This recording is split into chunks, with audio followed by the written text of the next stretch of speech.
নমস্কার। বঙ্গ রাজনীতির তিনিই ভরকেন্দ্র। আক্রমণে তিনি, আবার তিনি আক্রমণের কেন্দ্র। শাসক কৌশলী, মেজাজে বিরোধী। ময়দানে আছেন, মঞ্চে আছেন, আছেন সুপ্রিম কোর্টেও।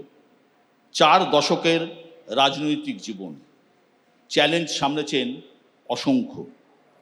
সেই 1984 সাল থেকে ঝোড়ো ব্যাটিং, 2026-এও স্ট্রাইক রেট দুর্দান্ত। লড়াই কঠিন হয়ে গেলে আজও তিনি দলের মুশকিল আসান। মিছিলে তিনি, বিক্ষোভে তিনি ধর্ণামঞ্চে। অনেকে বলেন বাংলার কুরুক্ষেত্রে তার সেরা বাজি তিনি নিজেই। 2011-এ বাংলায় তিনি ছিলেন পরিবর্তনের কাণ্ডারি। 2026-এ তার সামনে এবার প্রত্যাবর্তনের লড়াই। কতটা কঠিন 26-এর অঙ্ক, এসআইআর কি ভাবাচ্ছে তাকে? আসুন শুনে নিই তার মুখ থেকেই। সোজা সাপটায় আমার সামনে রাজ্যের মুখ্যমন্ত্রী তথা তৃণমূল নেত্রী মমতা বন্দ্যোপাধ্যায়। দিদি, আপনাকে স্বাগত আমাদের এই অনুষ্ঠানে। রাজ্যে এখন এসআইআর প্রক্রিয়া চলছে। 28শে ফেব্রুয়ারি একটা ভোটার তালিকা বেরিয়েছে, তাতে এমন 60 লক্ষ। আমি প্রথমে আপনি যেটা দিয়ে স্টার্ট করলেন, প্রথমে আমি সকলকে নমস্কার জানাচ্ছি। আপনি প্রথমে বললেন যেটা, অনেকগুলো কথা বলেছেন, সেগুলোর উত্তর হয়তো থেমে থেমে দিতে হবে। মহাভারতটা প্রথমে স্টার্ট করে দিয়েছেন।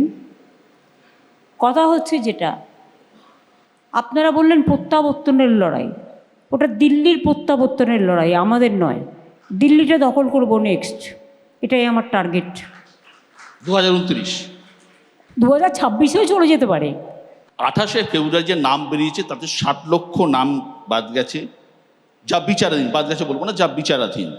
এদের যে কেউ ভোটার তালিকা থেকে বাদ যেতে পারেন। শেষ পর্যন্ত কত নাম বাদ যাবে, কারা থাকবে, কারা পাশ করবে, কারা ফেল করবে, তা বুঝতেই তো সময় চলে যাবে। এই বিষয়টা আপনার কাছে কতটা চিন্তার বিষয় লাগছে? আপনি সংখ্যাটা ঠিক বলেননি। 60 লক্ষ যেটা রেখেছে অ্যাবজুডিকেশনে, সেটা হচ্ছে লজিস্টিক্যাল ডিসক্রিপেন্সি, বিচারাধীন। তার আগে মিসম্যাপের জন্য 58 লক্ষ রাখা হয়েছে, সেটা এখনও হাতই দেওয়া হয়নি। সুতরাং সংখ্যাটা যদি আপনি 58 আর 61 করেন, প্রায় 1,20,000 প্লাস নিউ জেনারেশনের ভোট, যেটা লাস্ট 2002-এ এসআইআর যখন হয়েছিল, তাতে 40 লক্ষ নতুন ভোটার অর্থাৎ নিউ জেনারেশনের নাম উঠেছিল। এবারে মাত্র 6 লক্ষ জমা পড়লো কী করে আমি জানি না, কোনো কারসাজি আছে কি না, ইয়াং জেনারেশনকে ভোট দিতে দেবে না বলে। এবং সেখান থেকেও যখন ফাইনাল লিস্টটা বেরোলো, যদিও সাপ্লিমেন্টারি এখনও আছে, as per supreme court verdict, this is absolutely wrong notice. এটা সুপ্রিম কোর্টকে ভায়োলেট করা হয়েছে অ্যাজ পার গাইডলাইন্স। কিন্তু সেখানে 6 লক্ষও যেটা ফর্ম দেখিয়েছিল, তার থেকে আগে, তার থেকেও 4.5 লক্ষ বাদ দিয়ে দিয়েছে।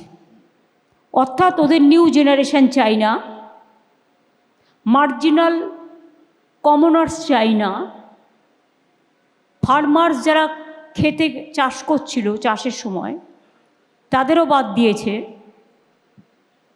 পরিযায়ী শ্রমিকদেরও বাদ দিয়েছে, মাইনরিটিসদের বাদ দিয়েছে, তপশিলীদের বাদ দিয়েছে, মতুয়াদের বাদ দিয়েছে, রাজবংশীদের বাদ দিয়েছে, হিন্দিভাষীদেরও বাদ দিয়েছে। বাংলায় বিশেষ করে যদি আপনাকে একটা জেলা বলি, মালদা জেলা, ওখানে আগে কয়েক লাখ, তারপরে 7 লক্ষ, 8 লক্ষর কাছাকাছি। এবং যেখানে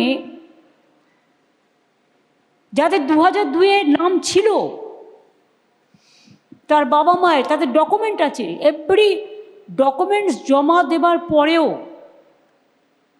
যখন ইয়ারোরা ফাইনাল করলো, তারপরেও দিল্লি থেকে বসে বিজেপির কথায় এই ভ্যানিশ কুমার, যিনি আগামী দিন হবে ফিনিশ কুমার, তিনি অবভিয়াসলি ফর পলিটিক্যাল রিজন, আর কত চাই আমি জানি না, তার তো সবাই আইপিএস নয়, আইএএস নয়, ডিএম নয়, এসপি নয়, আইআরএস, পুরো সংসারটাকে গুছিয়ে নিয়েছে। নিয়ে বিজেপি বলেছিল যে কথা যে 1,30,00,000 থেকে 1,50,00,000 বাদ দেবো, 1,30,35,00,000 লোককে বাদ দিয়েছে এবং লিস্টটা তৈরি করেছে। আমি গ্যারেন্টি নিয়ে বলছি বিজেপি পার্টি অফিস। তাহলে বিএলওরা যে কাজ করলেন, বাড়ি বাড়ি ঘুরলেন, বয়স্ক ভদ্রমহিলারা স্ট্রেচারে করে গেলেন, 7 ঘন্টা 8 ঘন্টা লাইন দিলেন, মানুষ একদিন কাজ কামাই করলেন, 7-8 ঘন্টার লাইন দিলেন, যা যা ডকুমেন্ট চেয়েছিল জমা দিলেন, তা সত্ত্বেও তাদের নাম, what is call logistical discrepancy? Is it a miscrepancy, bias miscreancy? I don't say it is a logistical discrepancy, because এটা কীরমভাবে বাদ গেছে। ধরুন আমার নাম মমতা, বাংলায় ম তয়াকার, ইংরেজিতে আমি MAMOTও লিখতে পারি, আমি MAMATও লিখতে পারি, আমি MAMATও লিখতে পারি। এই রিজনে, আর কি রিজনে, মেয়েরা বিয়ে করলে যখন শ্বশুরবাড়ি যায় অটোমেটিক্যালি অনেকে দুটো পদবিও রাখে, আবার অনেকে নিজের শ্বশুরবাড়ির টাইটেলটাকে গ্রহণ করে এবং তাদের বাড়ি শিফট করতে হয়, ফলে তাদের রেসিডেন্সিয়াল অ্যাড্রেসটা চেঞ্জ হয়ে যায়। তারা সবাই বাদ। Anti women, this Narendra Modi আর Amit Shah and BJP is anti women and vanish Kumar also. And এখানে যেটা আছে সেটার নাম না বলাই ভালো। এখানে দুটো আছে, মধুবিধু 2 ভাই, ভোট শুধু কাটি কাটি চাই। এরা মিলে এইসব নানা রকম ছলনার আশ্রয় নিয়ে মানুষকে ভোটাধিকার না দিয়ে, ভোটাধিকার থেকে বঞ্চিত করে, এসআইআর মানে সর্বনাশ। এবং দাঁড়ান, ভোট মানুষকে না দিতে দিয়ে নিজেরাই ঠিক করে দিচ্ছেন ব্যাকসাইড থেকে গেম খেলে, প্ল্যানিং করে যে এত মানুষের আমি 1,30,00,000 কেটে দিই, তাহলে আর ভোট করার দরকার নেই, বিজেপিকে জেতানোর চেষ্টা করব। আমি বলি সেগুড়ে বালি। বিজেপির ভোটাররাও এবার বিজেপিকে ভোট দেবে না, তাদের অত্যাচার তারা দেখে নিয়েছে। এই যে পরিস্থিতি যা দাঁড়িয়েছে, ধরে নিন, আমি কথা বলছি, 6 দিন হয়ে গেল বিচারকরা কাজ শুরু করেছেন, এখনো পর্যন্ত 1,05,000 নাম তারা বিবেচনা করতে পেরেছেন। কে ফাঁস কে ফেল আমি যাচ্ছি না, প্রায় 60 লাখ, 55 লাখ এখন বাকি আছে। এরকম করতে গেলে তো প্রায় 1,30,00,000 আছে, প্রায় দেড় মাস 2 মাস হয়ে যাবে। এটা তো করবে না বলে এই প্রসেসটা করেছে। আমি জুডিশিয়ালকে দোষ দিচ্ছি না, কিন্তু কথা হচ্ছে তাদের সুপ্রিম কোর্ট বলেছিল ইয়ারোদের অ্যাসিস্ট্যান্স নিতে, কিন্তু ইয়ারোদের ডাকা হচ্ছে না, প্লিজ জেনে রাখুন। এবং দিল্লি থেকে ইলেকশন কমিশন এদের গাইড করছে। অমিত শাহ ভয় দেখাচ্ছে, আমার কোনো ভয় নেই, আই অ্যাম নট অ্যাফ্রেড। আমি অলওয়েজ যুদ্ধকে মোকাবিলা করতে জানি, আর এটা হচ্ছে রাজনৈতিক যুদ্ধ। অমিত শাহ ভয় দেখাচ্ছে সবাইকে ফোন করে করে, এবং যার জন্য অনেককেই মাথা নত করে দিয়েছে। আজকেও সকালে অনেক জাজ যারা কাজ ছিল তাদের চেঞ্জ করা হয়েছে। খবর রাখেন কি কেন চেঞ্জ করা হয়েছে? তা তো বহু লোক তো ভোট দিতে পারবে না, 1, 2 হচ্ছে যে ভোটাধিকার লঙ্ঘিত হবে। তাহলে মানুষ যদি ভোট দিতে না পারে কিসের ভোট? এই নির্বাচন কমিশন কোটি কোটি টাকা খরচা করে বিজ্ঞাপন দেয়, ভারতবর্ষের সবচেয়ে বড় গণতান্ত্রিক রাষ্ট্র। তাহলে গণতন্ত্রই যদি না থাকে, সংবিধানে গণতন্ত্রের অধিকারই যদি না থাকে, আপনারা কেন মানুষকে অ্যালাউ করছেন না? আমি এটা বলছি না কোন পার্টিকে দেবেন কোন পার্টিকে দেবেন, that is the freedom of choice of the voters. কিন্তু আপনারা নাম কাটছেন কেন দেখে দেখে? কি অপরাধ করেছে তারা? তারা ইন্ডিয়ান সিটিজেন নয়? যদি বলেন ইন্ডিয়ান সিটিজেন নয়, দেশ বিভাগের সময় থেকে তারা বাস করছে, তার আগে থেকে, এবং তারা ভেরি মাচ ভোটার। 2002 থেকে 25 ভোট দিয়ে এসছে। হঠাৎ করে আপনার মনে হলো আমি যা ইচ্ছে তাই করতে পারি বলে আপনি হনুমানের গদা নিয়ে বেরিয়ে পড়লেন, ভোটাধিকারের মাথায় ডান্ডা মারতে, এতে কি ইতিবাচক কিছু হবে? একটা পরিসংখ্যান আসছে, দেখা যাচ্ছে যে ভোটার তালিকায় যে বিবেচনাধীন নামগুলো 60 লক্ষ আছে, তার অধিকাংশই এমন বিধানসভা কেন্দ্রের যেখানে বিপুল সংখ্যক মাইনরিটি ভোটার রয়েছে।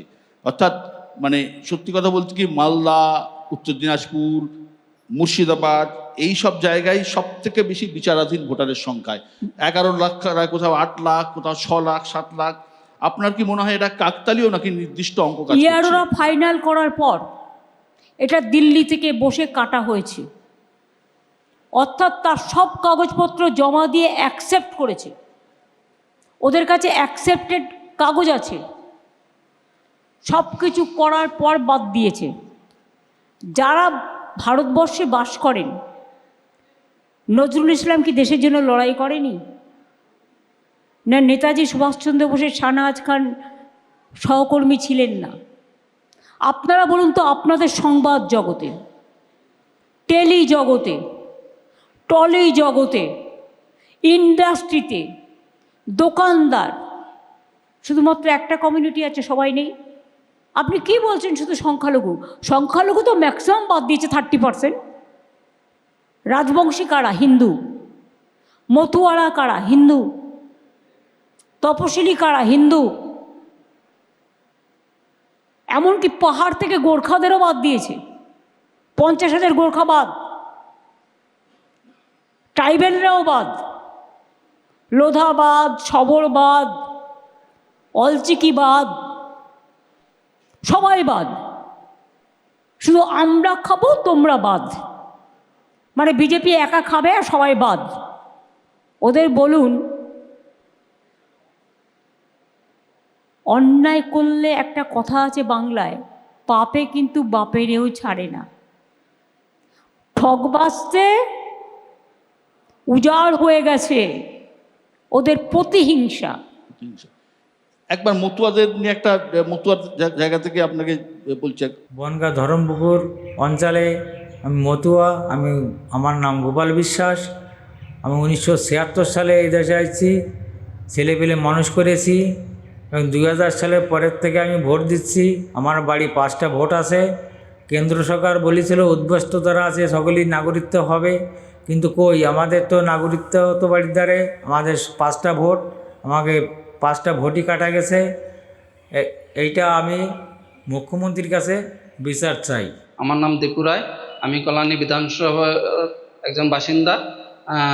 2009 সালে আমি বাংলাদেশ থেকে এসেছি বাবা মাকে নিয়ে, আমার ফ্যামিলি সবাইকে নিয়ে। পরে আমাদের সিএতে আমরা আবেদন করি, সিএর আবেদনের কাগজ নিয়ে হেয়ারিংয়ে যাওয়া হয়। ওখানে আমার সিএর হেয়ারিং গ্রহণ করা হলো না, কারণ আমার বলা হলো যদি কাট পাওয়া হয় তাহলে ওটা গ্রহণযোগ্য হবে। এখন কি ম্যাডাম, আমরা কি 2026 সালে ভোট দিতে পারবো না? মানুষের ভোটাধিকার কাটার অধিকার ওদেরকে দিল। তাছাড়াও কি করেছে জানেন? একই সাথে এসআইআর করছে ভোটের আগে, এবং কেউ করছে কা কা করে চিৎকার করছে, আর কেউ 2024-এ এসছে, কেউ বা তার কিছুদিন আগে এসছে। তাদের জন্য 4টে ক্যাম্প তৈরি করে স্পেশালি গতকাল 2টো করেছে। স্বরাষ্ট্রমন্ত্রী তো কোনো নিয়ম মানে না, উনি সবার ওপরে এজেন্সি রাজ চালাচ্ছেন, এবং তিনি ডেলিবারেট অ্যাটেম্প, শুধু বিজেপি যে করবে তাকে তিনি ভোটাধিকার দেবেন, তাছাড়া কাউকে দেবেন না। দাঙ্গাবাজরা এরকমই করে। এসআইআর ভোটের বাক্সে কেমন ফল দেবে তা নিয়ে নানা রকমের রাজনৈতিক মতবাদ আছে, নানা রকম কথা বলছেন লোকজন। কেউ বলছেন বিজেপির বুমেরাং হবে, বিজেপির ভোটারই বেশি বাদ যাবে, মতুয়া ভোট। মানুষের কিন্তু প্রবল একটা হয়রানি হয়েছে, এটাও অস্বীকার করার নয়, তারাও ক্ষুব্ধ। আবার কেউ কেউ বলছেন এসআইআরে তৃণমূলকে বিপাকে ফেলার চেষ্টা হচ্ছে। আপনার নিজের অ্যাসেসমেন্ট কি? আমি যেটা সত্যি সেটা আমি বলছি। সত্যি কথা বলতে আমার কারো কাছে মাথা নত করতে হয় না। মানুষের ভোটাধিকার কেড়ে নেওয়ার কোনো অধিকার বিজেপির নেই, গভর্নমেন্ট অফ ইন্ডিয়ার নেই, ভ্যানিশ কুমারের নেই, স্বৈরাচারীদের নেই, ব্যভিচারীদের নেই, এবং দুর্যোধন দুঃশাসনদের নেই। আমি চাই ভোটাধিকার মানুষের থাকবে, গণতন্ত্রে কে জিতবে কে হারবে সেটা মানুষ ভোটের মাধ্যমে ঠিক করবে। ওরা কে? কেউ কেউ বলছেন সুকৌশলে রাষ্ট্রপতি শাসন জারি করে দিতে পারে রাজ্যে। আরে রাষ্ট্রপতি শাসন তো 6 মাস ধরে করে রেখে দিয়েছে, আমাদের তো কোনো কাজ করতে দিচ্ছে না। সবই তো নাকি ভ্যানিশ কুমারের আন্ডারে। একটা অফিসার চেঞ্জ করা যাবে না, একটাও পুলিশ কাজ করতে পারবে না। রোজই তো ভ্যানিশ কুমার থ্রেট করছে, নয় অমিত শাহ, নয় ভ্যানিশ কুমার, আর নয় এখানে একটা কি কনৌজ বলে একটা লোক আছে সে, আর একটা কি গুপ্তানা সুপ্তা আছে, সুপ্ত চোর। এসআইআর নিয়ে আপনি আন্দোলন করছেন, বিরোধিতাকে আমি আজকে না, আমি প্রথম দিন থেকে বলেছি। সেটাই তো বলছি, আন্দোলন করছেন। আপনি সুপ্রিম কোর্টে গেছেন, দিল্লিতে হইচই ফেলে দিয়েছেন। জাতীয় স্তরে বাকি রাজনৈতিক দলগুলো পারল না কেন?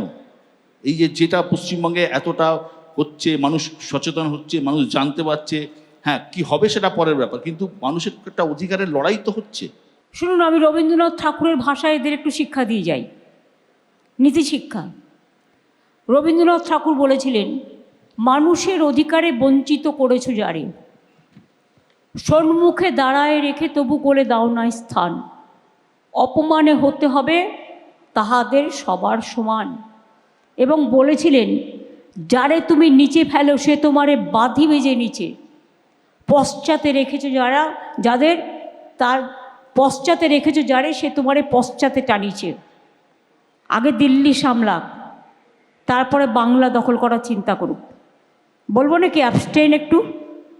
এখনও খাতা খুলিনি, খুলবো কিন্তু। ভদ্রতা একতরফা হয় না, দুতরফা হতে হয়। খুলবো। Chapter is ready, a proper time I'll open it. What is called abstain? বিরোধী ওয়াটারগেট কেলেঙ্কারির থেকে বড় কেলেঙ্কারি। নিজেদের চলে যেতে হবে এই 2026-এ। আপনার কি মনে হয় যে লড়াইটা আপনি, যে ফাইটটা আপনি দিচ্ছেন, জাতীয় স্তরে বিরোধী সমস্ত রাজনৈতিক দলগুলো একসঙ্গে যদি এই ফাইটটা দিতে পারতো, তাহলে চিত্রটা অন্যরকম হতো? না, দেখুন, এটা যার যার নিজের ওপর নির্ভর করে। সিপিএম তো বিজেপির সাথে একটা আন্ডারস্ট্যান্ডিং করে নিয়েছে কেরালায়, তাই কেরালা চুপচাপ আছে। তামিলনাড়ুর সাথেও আমি জানি না, কংগ্রেস আছে, ওদের তো এরকম করেনি, একমাত্র বাংলার সাথেই এটা করেছে। অন্যায়টা হয়েছে একমাত্র বাংলার সাথে, বাংলাকে টার্গেট করেছে, কারণ ওরা জানে বাংলার মানুষকে মাথা নত করা যাবে না। লজ্জাও করে না বিজেপি। স্বাধীনতা আন্দোলনে এই বাংলা সবচেয়ে বেশি রক্ত দিয়েছে। দেশে যদি শহীদ হয়ে থাকে 1,30,00,000 লোক, তার 70% স্বাধীনতা আন্দোলনে বাংলা থেকে হয়েছে। যান আন্দামান সেলুলার জলে দেখে আসুন, বন্দি ছিল কারা, ফাঁসির মঞ্চে গিয়েছিল কারা, 90% বাংলার লোক, বাঙালিরা। আমি বাংলায় যারা থাকে তাদের সকলকেই দেয়ার মোর দ্যান বেঙ্গলি ভালোবাসি। সব ধর্ম, সব বর্ণ, সব সম্প্রদায়, সব কমিউনিটি, সব কাস্ট, সব ক্রিড। আমি ভাগাভাগির রাজনীতি পছন্দ করি না। স্বামী বিবেকানন্দ বলেছিলেন, unity is our strength and divide is fall. আমি সেটা মেনটেন করি। ইউনিভার্স আমরা যেটা মেনটেন করি সেটা হচ্ছে ইউনিটি ইন ডাইভার্সিটি। আমরা মেনটেন করি যে ঐক্যই বাঁচার সবচেয়ে বড় শক্তি, ভাগাভাগি করে নয়। এ প্রসঙ্গে একজনের কথা, দেখুন ন্যাশনাল পলিটিক্স নিয়ে আলোচনা করতেই হচ্ছে, এই প্রসঙ্গে একটা কথা বলতেই হয়। কয়েকদিন আগে প্রাক্তন প্রধানমন্ত্রী মনমোহন সিংয়ের মিডিয়া অফিসার সঞ্জয় বারু, তিনি একটা কলাম লিখেছেন, তাতে আপনার এবং আপনার সরকার সম্বন্ধে নানা কথা বলেছেন, ভালো মন্দ নানা রকম কথা আছে। সঞ্জয় বারুর লেখার সারমর্ম হলো, জাতীয় স্তরে বিরোধী জোটের নেতৃত্ব দেওয়ার উচিত আপনার। সেই জন্যই তো হিংসায় জ্বলছে আর লুচির মতো ফুলছে। সেদিন যদি কোনোদিন আসে, বাংলার মানুষ সিদ্ধান্ত নেবে, দেশের মানুষ সিদ্ধান্ত নেবে। Who am I? I am nobody, I am just a commoner. Nitish Kumar, আপনি দীর্ঘদিন তার সাথে রাজনীতি করেছেন, বিহারের দীর্ঘদিনের মুখ্যমন্ত্রী তিনি, কয়েকদিন আগে ভোটে জিতলেন, 3 মাসও সম্ভবত পেরোয়নি এখনো পর্যন্ত, তিনি দিল্লি চলে যাচ্ছেন, মানে মুখ্যমন্ত্রিত্ব ছেড়ে দিয়ে। নির্বাচনের আগে আমি আপনাকে বলেছিলাম যে ওকে যা শোপিস করে রেখে দিয়েছে, ফেস সেভিং ফর্মুলা ওবিসি দেখিয়ে, পাকা কলা খেতে দিয়েছিল। আর ওনার ছেলেও তো আমি শুনেছি সম্পূর্ণ সুস্থ নয়। সুতরাং বিজেপি যাকে দিয়ে কাজ করায় তাকে ছুঁড়ে ফেলে দেয়। ধনকর তার 1 নম্বর প্রমাণ, নীতিশ কুমার দ্বিতীয় প্রমাণ। অজিত পাওয়ার যখন মারা গেল প্লেন দুর্ঘটনায়, আমি একমাত্র বলেছিলাম যে এর পেছনে কিছু আছে কিনা ইনভেস্টিগেশন করা উচিত। সেদিন তো আমাকে অনেকেই গালাগালি দিয়েছিল, তাতে আবার কী যায় আসে? আজকে কি বেরোলো? শরদ পাওয়ার পর্যন্ত বলেছিল। আরে বলেছে, কিন্তু সত্যটা তো আজকে তথ্য হয়ে বেরিয়ে এসছে। উত্তর 24 পরগনা, নদিয়া, মতুয়াদের কথা শুনলাম। উত্তর 24 পরগনা, নদিয়া, আমি তো ওদের প্রতি সহানুভূতিশীল, আমি চাই ওদের সবার নাম উঠুক। আমি সব মানুষের নাম উঠুক যারা ভোটাধিকার, যাদের অধিকার। এই লোকগুলো কিন্তু সে গত নির্বাচনে বিজেপিকে ঠেলে ভোট দিয়েছিল, কারণ ওই এলাকায় বিজেপি জিতেছিল। ওইসব জায়গায় বিজেপি জিতেছে। হ্যাঁ, বললাম না, যারাই বিজেপির সাথে একবার ঘর করবে, বিজেপি পরের দিন তাকে ঘর থেকে তাড়িয়ে দেবে, উচ্ছেদ করে দেবে। বিহারে দেখলেন না, ভোটের আগে 10,000, ভোটের পরের দিন বুলডোজার। কেউ বোঝে সময়ে, কেউ বোঝে সময়ের পরে, তফাৎ এটাই। তার মানে আপনি বলছেন নীতিশ কুমার ভুল করেছে, একনাথ সিন্ধে। আমি ভুল করেছে বলিনি, না, যা ঘটেছে আমি তথ্য বলছি। ঘটেছে ধরুন নীতিশ কুমার করেছে, একনাথ সিন্ধের একই অবস্থা হয়েছে, ভবিষ্যতে চন্দ্রবাবু নাইডুর একই হাল হবে। আমি তো অ্যাস্ট্রোলজার নই, এসব আমি বলতে পারবো না। বাট কিছু লোক আছে যে টিটি, যখন যেমন তখন তেমন, দেখতে দিই। গত বিধানসভা ভোটের আগে আপনি পশ্চিমবাংলায় লক্ষ্মীর ভাণ্ডার ঘোষণা করেছিলেন। অনেকে বলেন মা বোনেদের দেয়া এই ভাণ্ডারেই আপনার ভোটের লক্ষ্মী রয়েছে। এবারের বিধানসভা ভোটের আগে যুবদের জন্য আপনি যুব সাথী ঘোষণা করলেন। ইতিমধ্যেই প্রায় 1 কোটি যুবকরা লাইন দিয়ে তার ফর্ম ফিল আপ করেছে। আপনি এবার যুবদের ভোটও মোটামুটিভাবে 3.5 কোটি, প্রায় 1 কোটি, 3.5 কোটি। তো একটা বিপুল পরিমাণ লোকজনকে এই ভাতা দিচ্ছেন। না, আপনি ভুল বলছেন। বাংলায় যদি লোকসংখ্যা 10 কোটি হয়, প্রায় 7-8 কোটি লোক ভাতা, বিভিন্ন ভাতা পায়। লোকশিল্পীদের জন্য ভাতা আছে, ইমাম মুয়াজ্জেম ভাতা আছে, পুরোহিতদের ভাতা আছে, লক্ষ্মীর ভাণ্ডার আছে, কৃষক বন্ধু আছে, এই রকম তপশিলি বন্ধু আছে। আমার 87টা স্কিম আছে। এই 87 না, ছিল 94, হয়ে গেছে এবারে বাজেটে 100টা। সেঞ্চুরি করেছি স্কিমের, জন্ম থেকে মৃত্যু পর্যন্ত। এমনকি কেউ মারা গেলেও তার মৃত্যুর যে খরচটা, তার শেষকৃত্য করবার জন্য, সেটাও আমরা সাহায্য করি প্রত্যেকটা কমিউনিটি। স্বাস্থ্যসাথী পরিবার কত যুক্ত? 9 কোটি। সংসার চালাচ্ছেন কি করে? বিনা পয়সায় খাদ্য পায় কত লোক? 9 কোটি। লক্ষ্মীর ভাণ্ডার পায় কত? প্রায় 3 কোটি। কন্যাশ্রী পায় কত? 1 কোটি।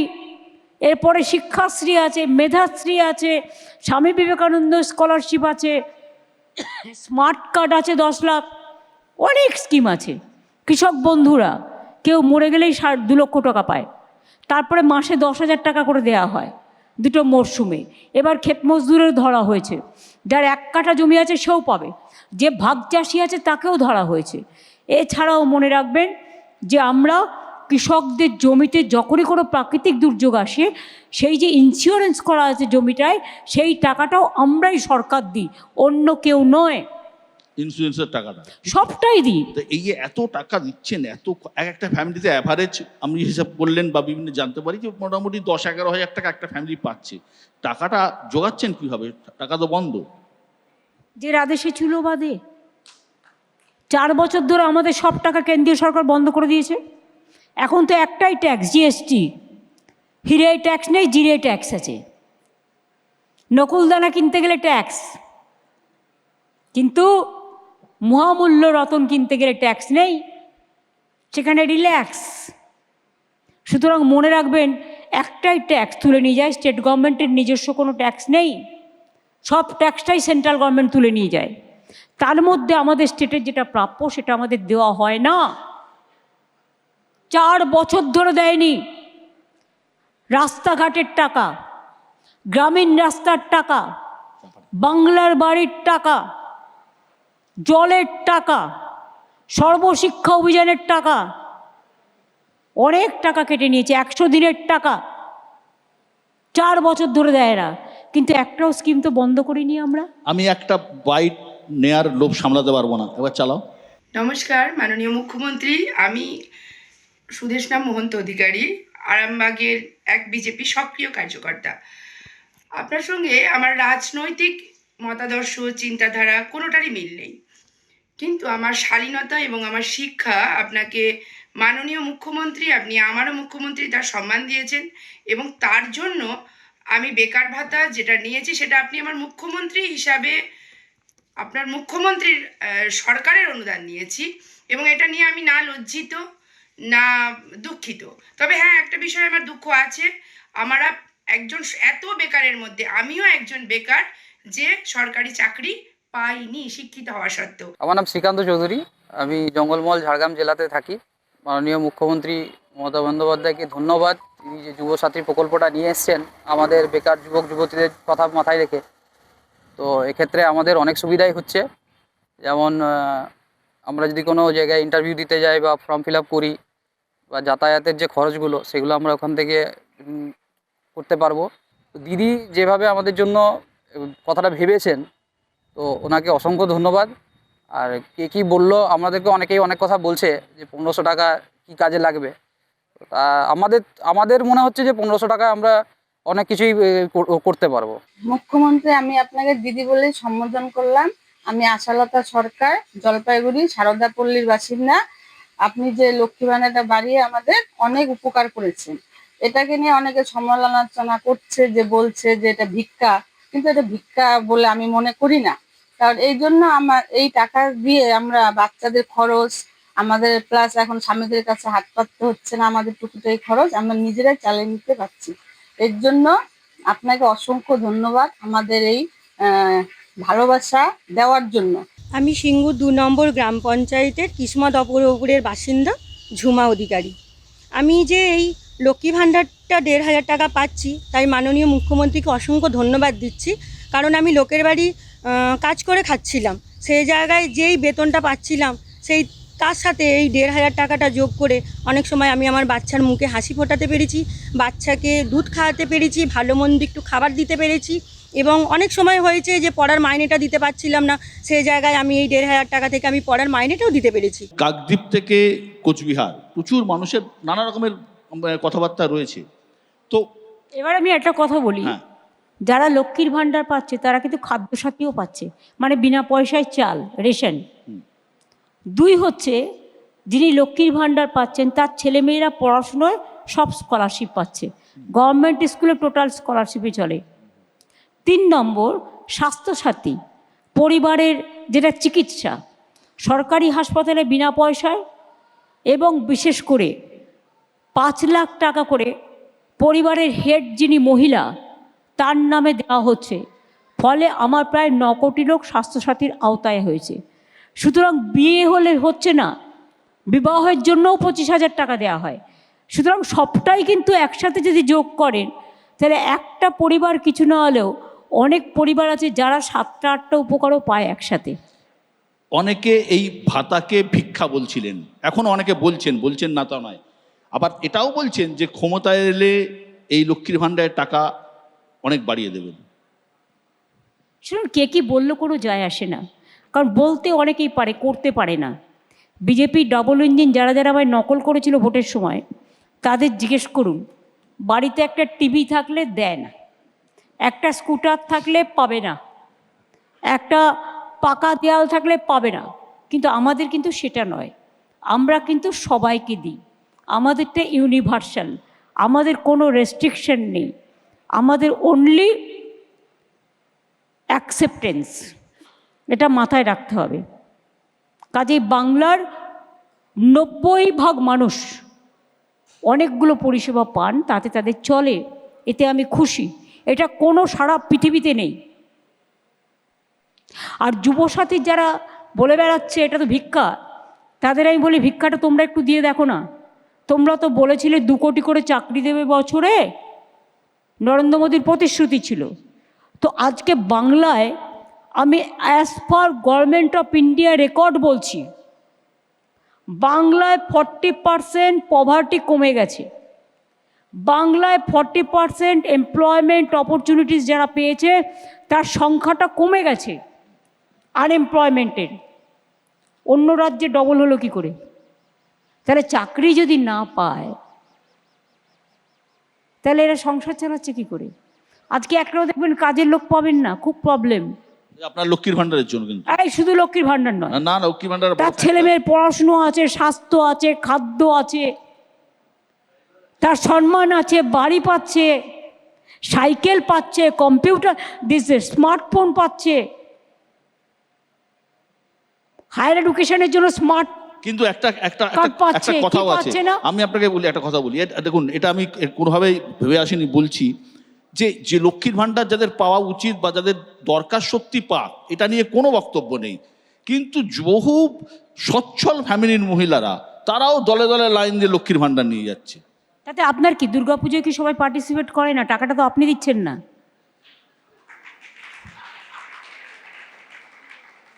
তা দিচ্ছি না, যে চায় তাকে দিতে হয়, তার প্রয়োজন আছে নিশ্চয়ই। আপনি কি করে বুঝলেন তার মনে কোনো দুঃখ নেই? তার পকেট মানি ওটা দরকার আছে। আপনি অ্যাজ এ হাজব্যান্ড আপনার ওয়াইফকে কত পকেট মানি দেন মাসে? সে আপনিই ভালো জানেন কত দিই। ছেড়ে দিন, এই পিছতে বাদ দিন।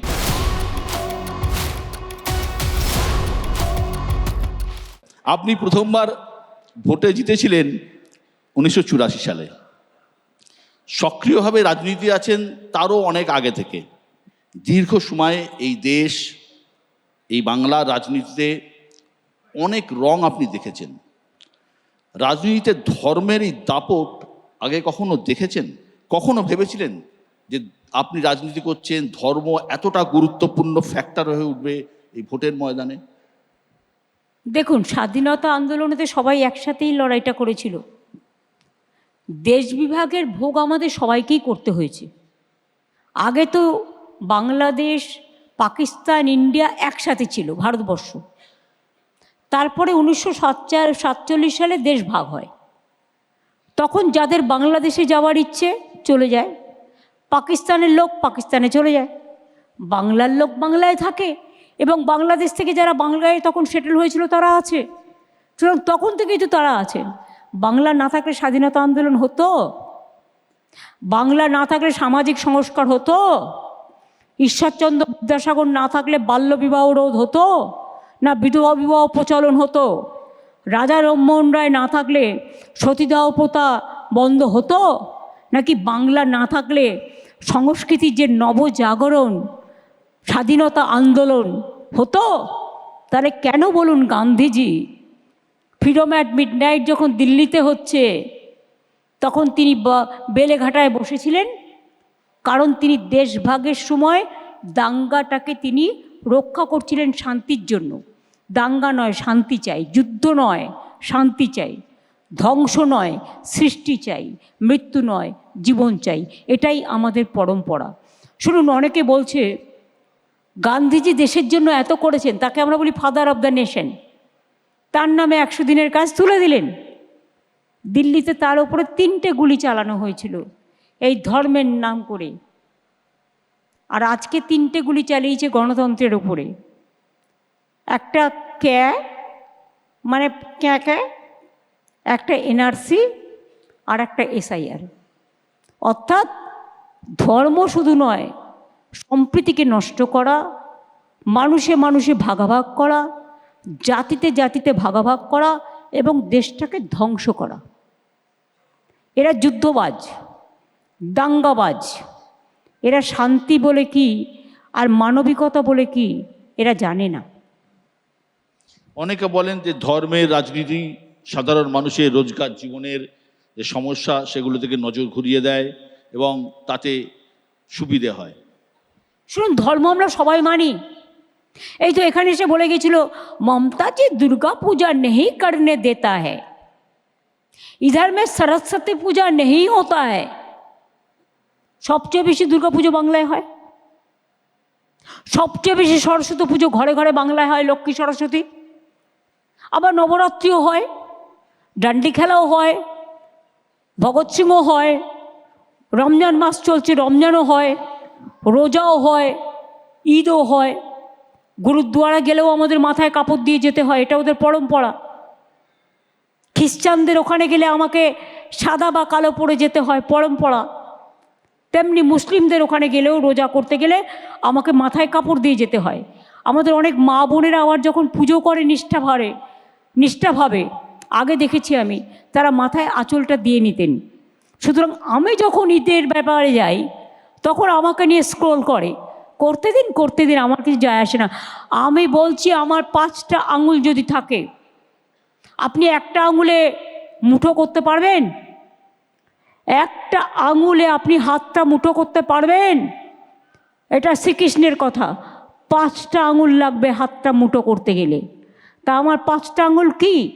ধরুন আমি একজন শিল্পী, হারমোনিয়ামও চাই, ক্যাসিও চাই, একতারাও চাই, গিটারও চাই, তবলাও চাই, সঙ্গীতও চাই, সুরকারও চাই, সবই চাই, গলাও চাই, শিল্পীও চাই।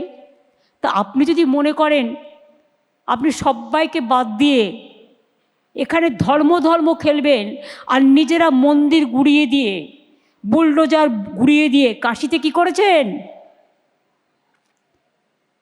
সাম্প্রতিক উদাহরণ কাশী বেনারস, যেখানে মানুষ কাশী বিশ্বনাথ কাল ভৈরব মহারাজকে দেখতে যায়, সব তো গুড়িয়ে দিয়েছেন বুলডোজার দিয়ে। তো বিজেপি রাজ। দিল্লিতে কি করেছিলেন? কালী মন্দির গুড়িয়ে দিয়েছিলেন।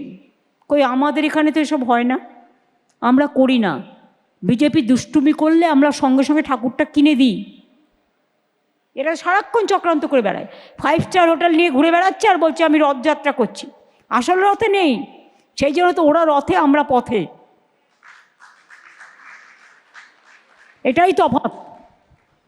গত কয়েকটা নির্বাচনে আমরা যদি দেখি, ধারাবাহিকভাবে এ রাজ্যের হিন্দু ভোটারদের টার্গেট করছে বিজেপি। তাহলে মতুয়ারা বাদ কেন? তাহলে রাজবংশীরা বাদ কেন? তাহলে গোর্খারা বাদ কেন? তাহলে তপশিলীরা বাদ কেন? তাহলে লোধা বাদ কেন? তাহলে সবর বাদ কেন? ইভেন যে প্রায় 180 জনের মতো এসআইআরের জন্য মারা গেছে, তার মধ্যে অর্ধেক হিন্দু। তারা তো হিন্দুত্বের অস্ত্রে শান দিয়ে যাচ্ছে রোজ। আরে শান দিতে দিতে ওরা হচ্ছে কীরকম জানো তো? বিধর্মী। ওরা ধার্মিক নয়। ধার্মিক তো রামকৃষ্ণ পরমহংসদেব, স্বামী বিবেকানন্দ, যারা ধর্মকে জ্ঞান দিয়ে গেছে। রবীন্দ্র নজরুল ধর্মীয় নেতা না হলেও লেখার মধ্যে দেশপ্রীতি, স্বদেশপ্রীতি, সে ভগৎ সিং বলুন, গুরু গোবিন্দ সিং বলুন, সে মৌলানা আবুল কালাম আজাদ বলুন, সে রাজেন্দ্র প্রসাদ বলুন, সে যাকে ইচ্ছে বলুন, সব রাজ্যের সবাই কিন্তু ধর্মটাকে ভালোবাসে। আর ওরা ধর্মকে নিয়ে রাজনীতি করে। সেটাকে আমি ধার্মিক বলি না, বকধার্মিক বলি। বিজেপির প্রচারে একটা কথা বারবার বলা হচ্ছে যে তৃণমূল ক্ষমতায় ফিরলে পশ্চিমবঙ্গ বাংলাদেশ হয়ে যাবে। তৃণমূলের আমলে অনুপ্রবেশ লাগাম ছাড়া, সীমান্তবর্তী জেলাগুলির ডেমোগ্রাফি বদলে যাচ্ছে। তাই পহেলগাঁও কি বাংলা থেকে গিয়ে করেছিল? পহেলগাঁওতে যে গণ্ডগোল হলো, কি বাংলাদেশিরা গিয়ে করেছিল? আর বাংলাদেশের বর্ডার আটকানোর কাজ তো তোমার, আমার তো নয়। বর্ডার কার আন্ডারে? অমিত শাহর আন্ডারে, বিএসএফের আন্ডারে। কোল ইন্ডিয়া কার আন্ডারে? সিআইএসএফের আন্ডারে। প্লেন কার আন্ডারে? সেন্ট্রাল গভর্নমেন্টের আন্ডারে। কাস্টমস কার আন্ডারে? সেন্ট্রাল গভর্নমেন্টের আন্ডারে। তো তুমি খাবে মধু আর গালাগালি খাবো আমি শুধু, এ কখনো হয় না। এটা পুরো বিজেপির ফেলিওর, অমিত শাহর ফেলিওর যদি কিছু হয়ে থাকে। শুনুন, আমি জানি কোথায় কি বড় ঘটনা ঘটেছে। আমি কিন্তু সেন্ট্রাল গভর্নমেন্টকে সব জানিয়েছি। বাংলাদেশ একটা আলাদা রাষ্ট্র, তার সম্বন্ধে বলবার আমার অধিকার নেই। কিন্তু অনেক উদ্বাস্তু মানুষ উদ্বাস্তু হয়ে এপার বাংলায় যারা এসে সেটেলড হয়েছে, তারা এদেশে ভোট দিয়েছে, তাদের আধার কার্ড আছে, তাদের রেশন কার্ড আছে, তারা এখানে পড়াশুনো করেছে, তারা এখানকার নাগরিক। তাদের নিয়ে আপনি উড়িষ্যায় গেলেই বাংলায় কথা বললে বাংলাদেশি, মধ্যপ্রদেশে গেলেই বাংলাদেশি, দিল্লিতে গেলেই বাংলাদেশি, হোটেলে উঠতে দেবেন না নয়দায় বাংলাদেশি, বাংলা ভাষায় কথা বললে। এই বাংলা ভাষার অস্মিতা নিয়ে যারা রাজনীতি করে, আমি তাদের ধিক্কার জানাই। এইভাবে বাংলাকে আটকানো যাবে না। শুনে রাখুন, 1913 সাল সম্ভবত, বা 1915 সাল, যখন দেশের স্বাধীনতাও আসেনি। হিন্দি ভাষা তখন ছিল না, বাংলা ভাষা কিন্তু ছিল স্বীকৃত ভাষা হিসেবে। আর এখন তখনও যদি স্বাধীনতার আগে, স্বাধীনতার পরেও যদি নোট দেখেন 10 টাকার, আমার কাছে আছে, আমি এক্ষুনি মোবাইল খুলে দেখাতে পারি, আপনাদের ঝাড়গ্রামে দেখিয়েছিলাম, তাতে কিন্তু হিন্দি ভাষা লেখা ছিল না, বাংলা ভাষা লেখা ছিল, 10 টাকার নোট। আপনাদের এটা জানতে হবে। এই সোনালী খাতুনের ইয়েটা একবার দেখাও, সোনালী খাতুন কি বলছেন? আমার নাম সোনালী খাতুন, আমি পাইকর বীরভূম থেকে বলছি, এখানকার বাসিন্দা। আমি মুখ্যমন্ত্রীকে ধন্যবাদ জানাই আমাকে ফিরে আনার জন্য। আমার পেটে বাচ্চা ছিল, আর পুলিশ, দিল্লির পুলিশ, আমরা পেটের দায়ে স্বামীটাকে বাচ্চাকে নিয়ে কাজ করতে গেছিলাম। তো আমাদের বাংলা বলা কি অপরাধ, পেটের জন্য কাজ করতে গেছিলাম আমরা অপরাধ। তো আমরাকে বললাম কি, আমরা ডকুমেন্টস দেখালাম কি আমরা বাংলাদেশের নয়, আমরা ভারতীয়। আমাদের মুখ্যমন্ত্রী মমতা ব্যানার্জির নাম বললাম কি ওইখানকার আমাদের সরকার, তো কোনো মাতেই মানল না। আমরা দলিলপত্র সবই দেখালাম, আমাদের বাবার ভোটের ছবি, আমার মা বাবার, আমার সবারই ডকুমেন্টস যত দেখালাম সবই দেখালাম, তা কোনো মাতেই মানল না। আমাদের খুবই অত্যাচার হচ্ছে, দিল্লির পুলিশে মারপিট সব করলো, দিয়ে আমাদের সীমানা পার করালো বাংলাদেশে, মেরপিটি, বিএসএফে অনেক আমাদের সাথে অত্যাচার হয়েছে। আমরা যে এত বললাম, তারপরে আমরাকে জেলে দিল। তো আমাদের পাশে দাঁড়ালো, তারা ধন্যবাদ জানাই মুখ্যমন্ত্রীকে, আমাদেরকে পাশে দাঁড়া আমাকে ফিরে নিয়ে আসলো, আমাকে আমার ছেলেকে। অপেক্ষা করছি কেউ আমাকে যখন ফিরে এনেছে, আমার স্বামীরাকে আর 3 জন আছে, ওরা 4 জনকে তাড়াতাড়ি যেন ফিরেই আনে। ওরাও কানাকাটা করছে অনেক, ওদেরকে কোনো খাওয়া দাওয়া কিছু হয়নি, কোথায় আছে না আছে কোনো খোঁজ পাই না। ওটা আমাদের প্রশাসন যোগাযোগ রাখছে, এটা বিএসএফ ওদের পুশ করেছিল, Pushback এরকম করেছে। সবাইকেই পুশব্যাক করে। আর বাংলাদেশের ভিআইপিরা থাকলে সব সাতকুল মাপ, তাই তো বললাম না বাদ বাকিটা। বাংলাদেশে ভিআইপি বলতে আপনি বলতে চাইছেন যে বাংলাদেশে পালা বদলের পরে যারা এখানে আছেন?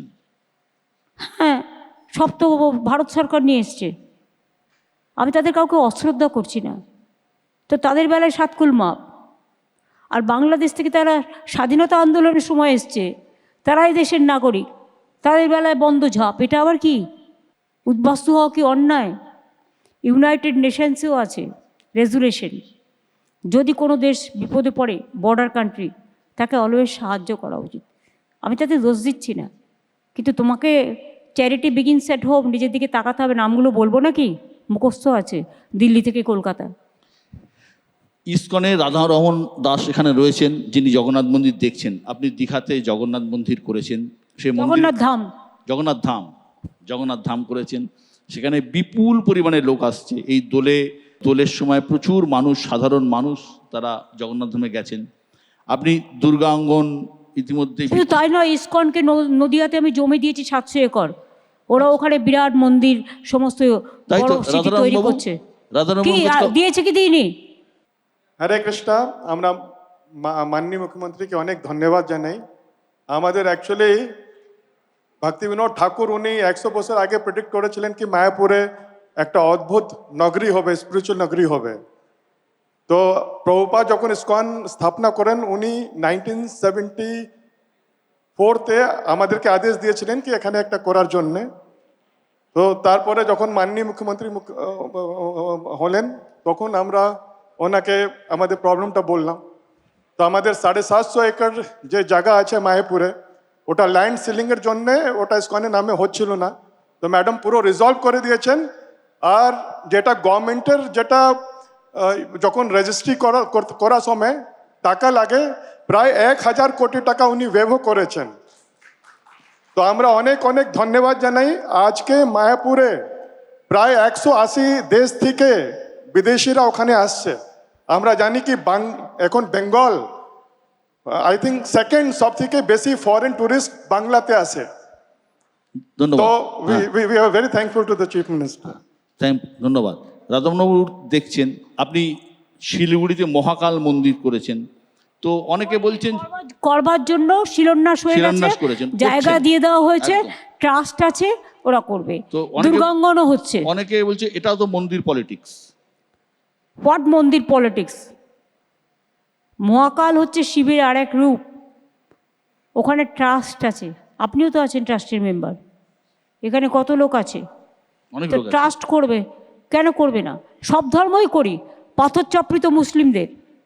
পাথরচাপড়ি ডেভেলপমেন্ট অথরিটির চেয়ারম্যানকে ডিএম ফুরফুরা শরীফ, হয়তো 100 বেডের হসপিটাল করে দিলাম, ফুরফুরা ডেভেলপমেন্ট বোর্ড করে দিয়েছি।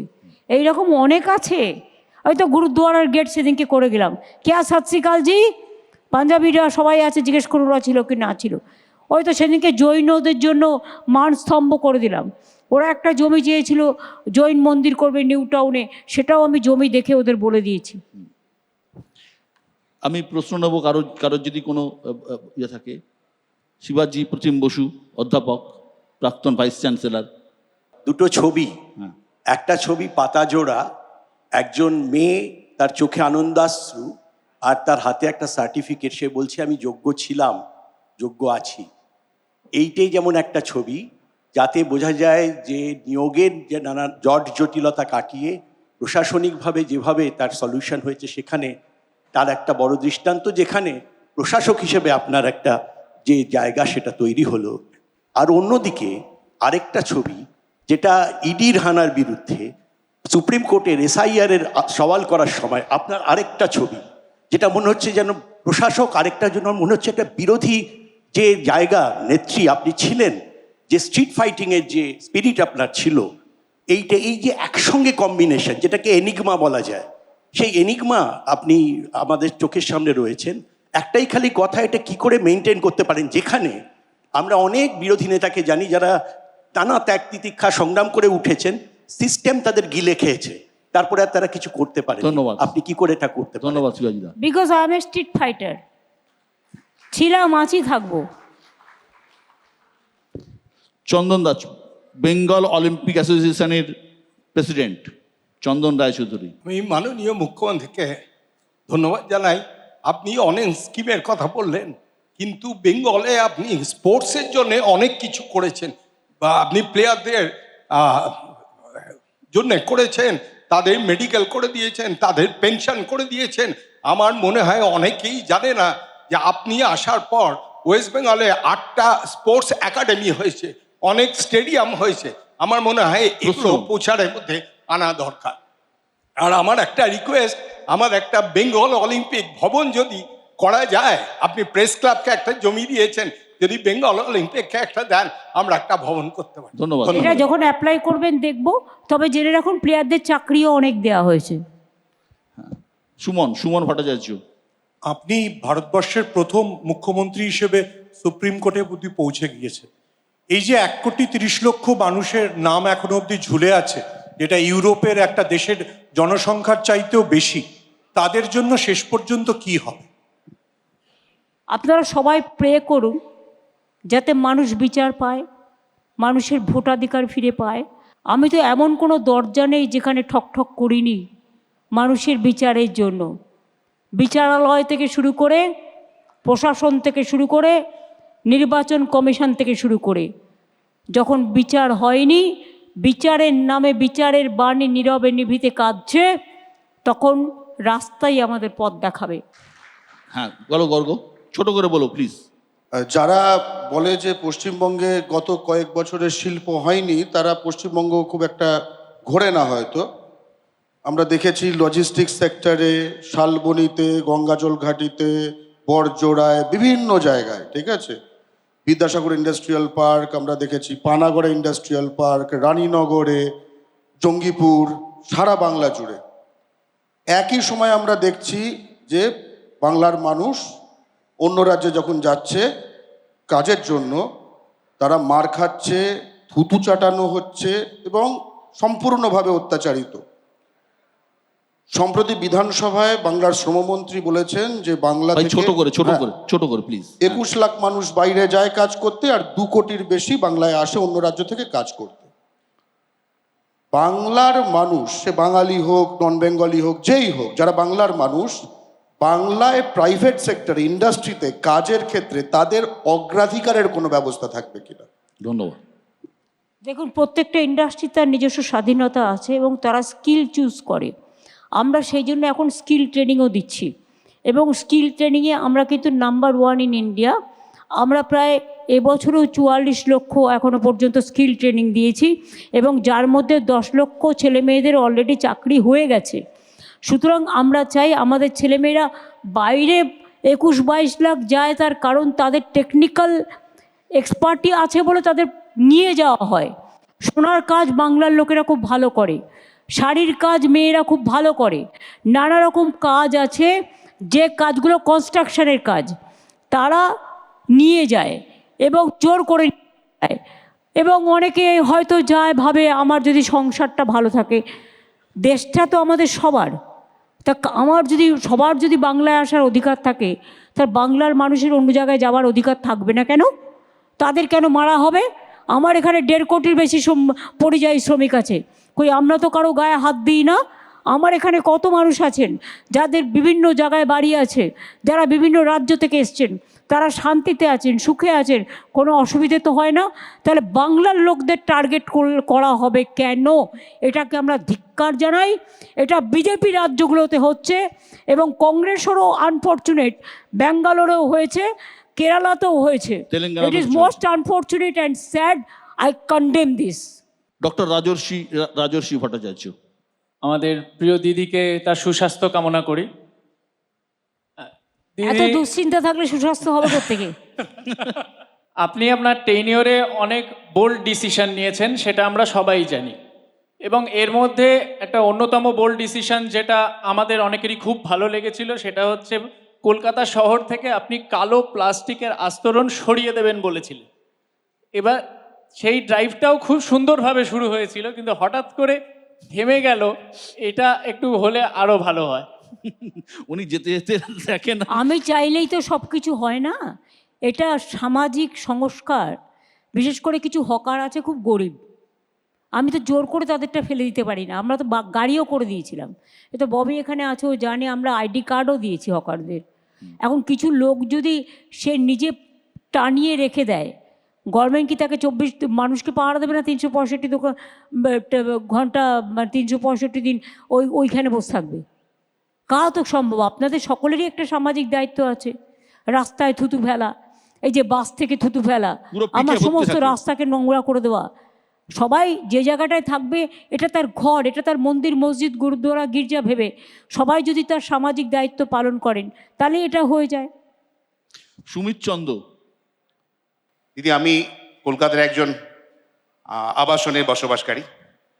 সাম্প্রতিককালে নির্বাচন কমিশনের তরফ থেকে প্রত্যেকটা আবাসনের মধ্যে একটি ভোট গণনা কেন্দ্র, ভোট প্রদান কেন্দ্রের ব্যাপারে বলা হয়েছে। তো এই বিষয়ে আপনার ব্যক্তিগত মত কি? ধন্যবাদ। আমি এ ব্যাপারে কোনো মন্তব্য করব না। সারা বছর আপনারা সবাই একসাথে যদি ভালো থাকেন, তাহলে ভোটের সময় এই ডিভিশনটা কেন, ভাগাভাগিটা কেন? ভোটটা তো একদিন হবে, 365 দিন তো আপনাকে সবাইকে নিয়েই থাকতে হবে। সবাই একসাথে বাঁচুন, ভালো থাকুন, সুস্থ থাকুন, সুন্দর থাকুন। আমার মনে হয় এটা সবচেয়ে ভালো পন্থা।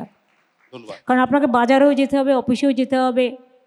তা সবাইকে নিয়ে সবাই যদি আমরা একসাথে থাকি, একটা পরিবারে যেমন সবাই একসাথে থাকে তবেই পরিবারটা ভালো থাকে, তেমনি মনে রাখবেন একটা এরিয়াও গরিব হতে পারে, দুঃখী হতে পারে, বিভিন্ন জাতপাত হতে পারে, কিন্তু সবাই যদি একসাথে থাকি, সবাই সবাইকে ভালোবাসি, তাহলে মনে রাখবেন বিপদের সময় সবাই সবার বন্ধু। না, এখানে আমার একটা প্রশ্ন আছে। আপনি বললেন ঠিকই, কিন্তু বহুতলের বুথ, ধরুন বহুতলে সাধারণত যারা বাসিন্দা থাকেন, সাধারণত একটু যারা পয়সাওয়ালা বা পয়সা থেকে, তো ভোটাধিকার এমন একটা নাগরিক অধিকার যেটা তো সাধারণ মানুষও লাইন দিয়ে স্কুলে ভোট দেন, আমরাও লাইন দিয়ে স্কুলে ভোট দিই, চিরকাল দিয়ে এসেছি। সেখানে কোনো একটা জায়গার মধ্যে ভোট কেন্দ্র হওয়া পারস্পরিক অশান্তির কারণ হতে পারে না? সেটাও তো হতে পারে যে একটা যেখানে বাস করছেন সেখানে প্রত্যেকের রাজনৈতিক মত এবং পথ আলাদা থাকতে পারে, কিন্তু একটা আবাসনের মধ্যে যেখানে বাস করছেন সেখানে যদি এই ধরনের পরিবেশ তৈরি হয়। এটা ভালো উত্তর তো নির্বাচন কমিশন দিতে পারে। আমি তো চাই সবাই একসাথে থাকুক। এসব বিজেপির খেলা, পরিকল্পনা, সেলফিশ জায়ান্টদের প্ল্যান, মানুষে মানুষে ভাগাভাগি করা। কেউ কোটিপতি হতে পারে, কেউ গরিব হতে পারে, কিন্তু ভোটাধিকারের মূল্য কিন্তু সবার এক। একটা রিক্সাওয়ালার ভোটাধিকারের যা মূল্য, আমারও কিন্তু ভোটাধিকারের সেই মূল্য, এটা মাথায় রাখবেন। সাকেত মোতা, সাকেত, যেহেতু এই প্রশ্ন আসছে, মার্লিন গ্রুপের সাকেত মোতা। মাননীয় মুখ্যমন্ত্রী, পশ্চিম বাঙ্গাল আপনার লিডারশিপে অলরেডি একটি preferred destination for the retail industry এবং শপিং মলের গ্রোথের একটি ইন্টিগ্রাল পার্ট। একটি ফর এক্সাম্পল, আমাদের অ্যাক্রোপলিস মলে 2500 ডিরেক্ট এমপ্লয়মেন্ট জেনারেশন হয়েছে এবং আমরা স্টেট এক্সাইজ আর জিএসটি এ অনেক কন্ট্রিবিউট করি। আপনার ডিস্ট্রিক্ট হেডকোয়ার্টারে মল বানানোর উদ্যোগ আমাদের বিজনেস প্ল্যানের সাথে অ্যালাইন। যদি মল আর ইন্ডাস্ট্রি স্ট্যাটাস পাওয়া যেত, আমরা সেমি আরবান এরিয়াতে মল বানানোর জন্য ইনভেস্ট করতে আরও এনকারেজ হব। ধন্যবাদ। জমি যখন দেয়া হয় না, তখন একটা পারপাস লেখা থাকে, as per the government rules. কিন্তু মল অনেক জায়গায় হয়েছে, আমরাও করছি। সেলফ হেল্প গ্রুপের জন্য আমরা ডিস্ট্রিক্টে মল করছি, যেখানে 2টো করে ফ্লোর, সেলফ হেল্প গ্রুপের মেয়েরা নিজেরা লোকাল জিনিস বিক্রি করবে। কিন্তু ইন্ডাস্ট্রি, হসপিটাল, শিক্ষাকেন্দ্র এবং কমার্শিয়াল জায়গা, এগুলোর মধ্যে একটু তফাৎ আছে আমার মনে হয়। আস্তে আস্তে হয়তো কমার্শিয়াল এতে আপনাদেরগুলো কমার্শিয়াল হয়ে যাচ্ছে। ফলে আমি জানি না, এখনও পর্যন্ত এই নিয়ে কোনো চিন্তাধারা হয়নি, কারণ আমাদের কাছে কোনো প্রপোজাল আসেনি। প্রপোজাল আসলে তখন দেখা যাবে। অনেক ধন্যবাদ। সমিত রায়, অ্যাডামাস। দিদি, আপনি প্রথম পশ্চিমবঙ্গে প্রাইভেট ইউনিভার্সিটির পারমিশন দিয়েছিলেন এবং এর ফলে পশ্চিমবঙ্গে প্রচুর ছেলেমেয়ে পড়াশোনার সুযোগ পাচ্ছেন এবং অন্য রাজ্য থেকেও পড়তে আসছে। এদিক থেকে একটা ইতিহাস কিন্তু আপনি অন্তত আমাদের কাছে। আমি বিশেষ করে বলবো, নেক্সট 5 বছর জন্য আপনি কি প্ল্যানিং করছেন, কি ভাবছেন, সেটা যদি একটু বলেন। এখন তো বলবো না, এটা তো ম্যানিফেস্টো যখন বেরোবে তখন বলবো। আশিকা, তুমি জিজ্ঞেস করো, অনেকক্ষণ থেকে হাত তুলছে। দিদি প্রণাম। বিশদা একটা হিন্দিতে প্রশ্ন করি। হ্যাঁ, হিন্দি, বাংলা, ইংরেজি যাতে ইচ্ছে করো। दीदी, पार्लियामेंट की जो भी घटनाएं होती हैं आप नजर रखती हैं उस पर। 99 सीटों के साथ कांग्रेस ने राहुल गांधी को नेता प्रतिपक्ष तो बना लिया है, लेकिन क्या वो प्रखर विपक्ष की भूमिका निभा पा रहे हैं? अभी चर्चाएं राजनीतिक ये भी शुरू हो गई हैं कि प्रियंका गांधी उनसे ज्यादा अच्छी पार्लियामेंटेरियन हैं। साथ ही साथ इंडिया गठबंधन जिसकी नींव आपने रखी, चुनाव होने जा रहे हैं, कांग्रेस ने अपने आप घोषणा कर दी कि हम अकेले लड़ेंगे। क्या वो गठबंधन कहीं ठहरता नजर नहीं आ रहा है और क्या कांग्रेस उसके पीछे है? देखिए, इसका बारे में आप अभी कोई टिप्पणी नहीं कटेंगे कि अभी तो ये बात का कोई चर्चा भी नहीं हुआ है और गठबंधन का मीटिंग तो 1 साल में नहीं हुआ है। जब होंगे तब हम इसको बारे में बात करेंगे। अभी तो हमारा प्रायोरिटी है कि हमारा जनता को, बंगाल को जनता को वोटाधिकार मिलना चाहिए।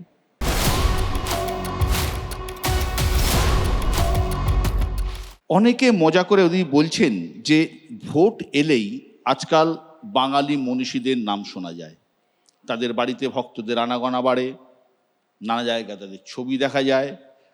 বারবার বাঙালি মনীষীদের নাম নিলেই কি বাঙালি আবেগকে ছোঁয়া যায় বলে আপনি মনে করেন? বঙ্কিমদা, বঙ্কিমচন্দ্র চট্টোপাধ্যায়ের নাম জানে না, টেলিপ্রম্পটারে পড়ে বঙ্কিমদা বলছে। আবার বলছে রবীন্দ্রনাথ ঠাকুর নাকি শান্তিনিকেতনে জন্মেছিল। আমরা তো জানি না, তার মানে আমরা গবেট। বাংলা ভাষায় 2 লাইন লিখে না আনলে আর টেলিপ্রম্পটারে পড়লেই হয়ে গেল। রামকৃষ্ণ পরমহংসদেবকে বললেন স্বামী রামকৃষ্ণ, এরকম অজস্র কেস। বিদ্যাসাগরের বাড়ি ভাঙলেন।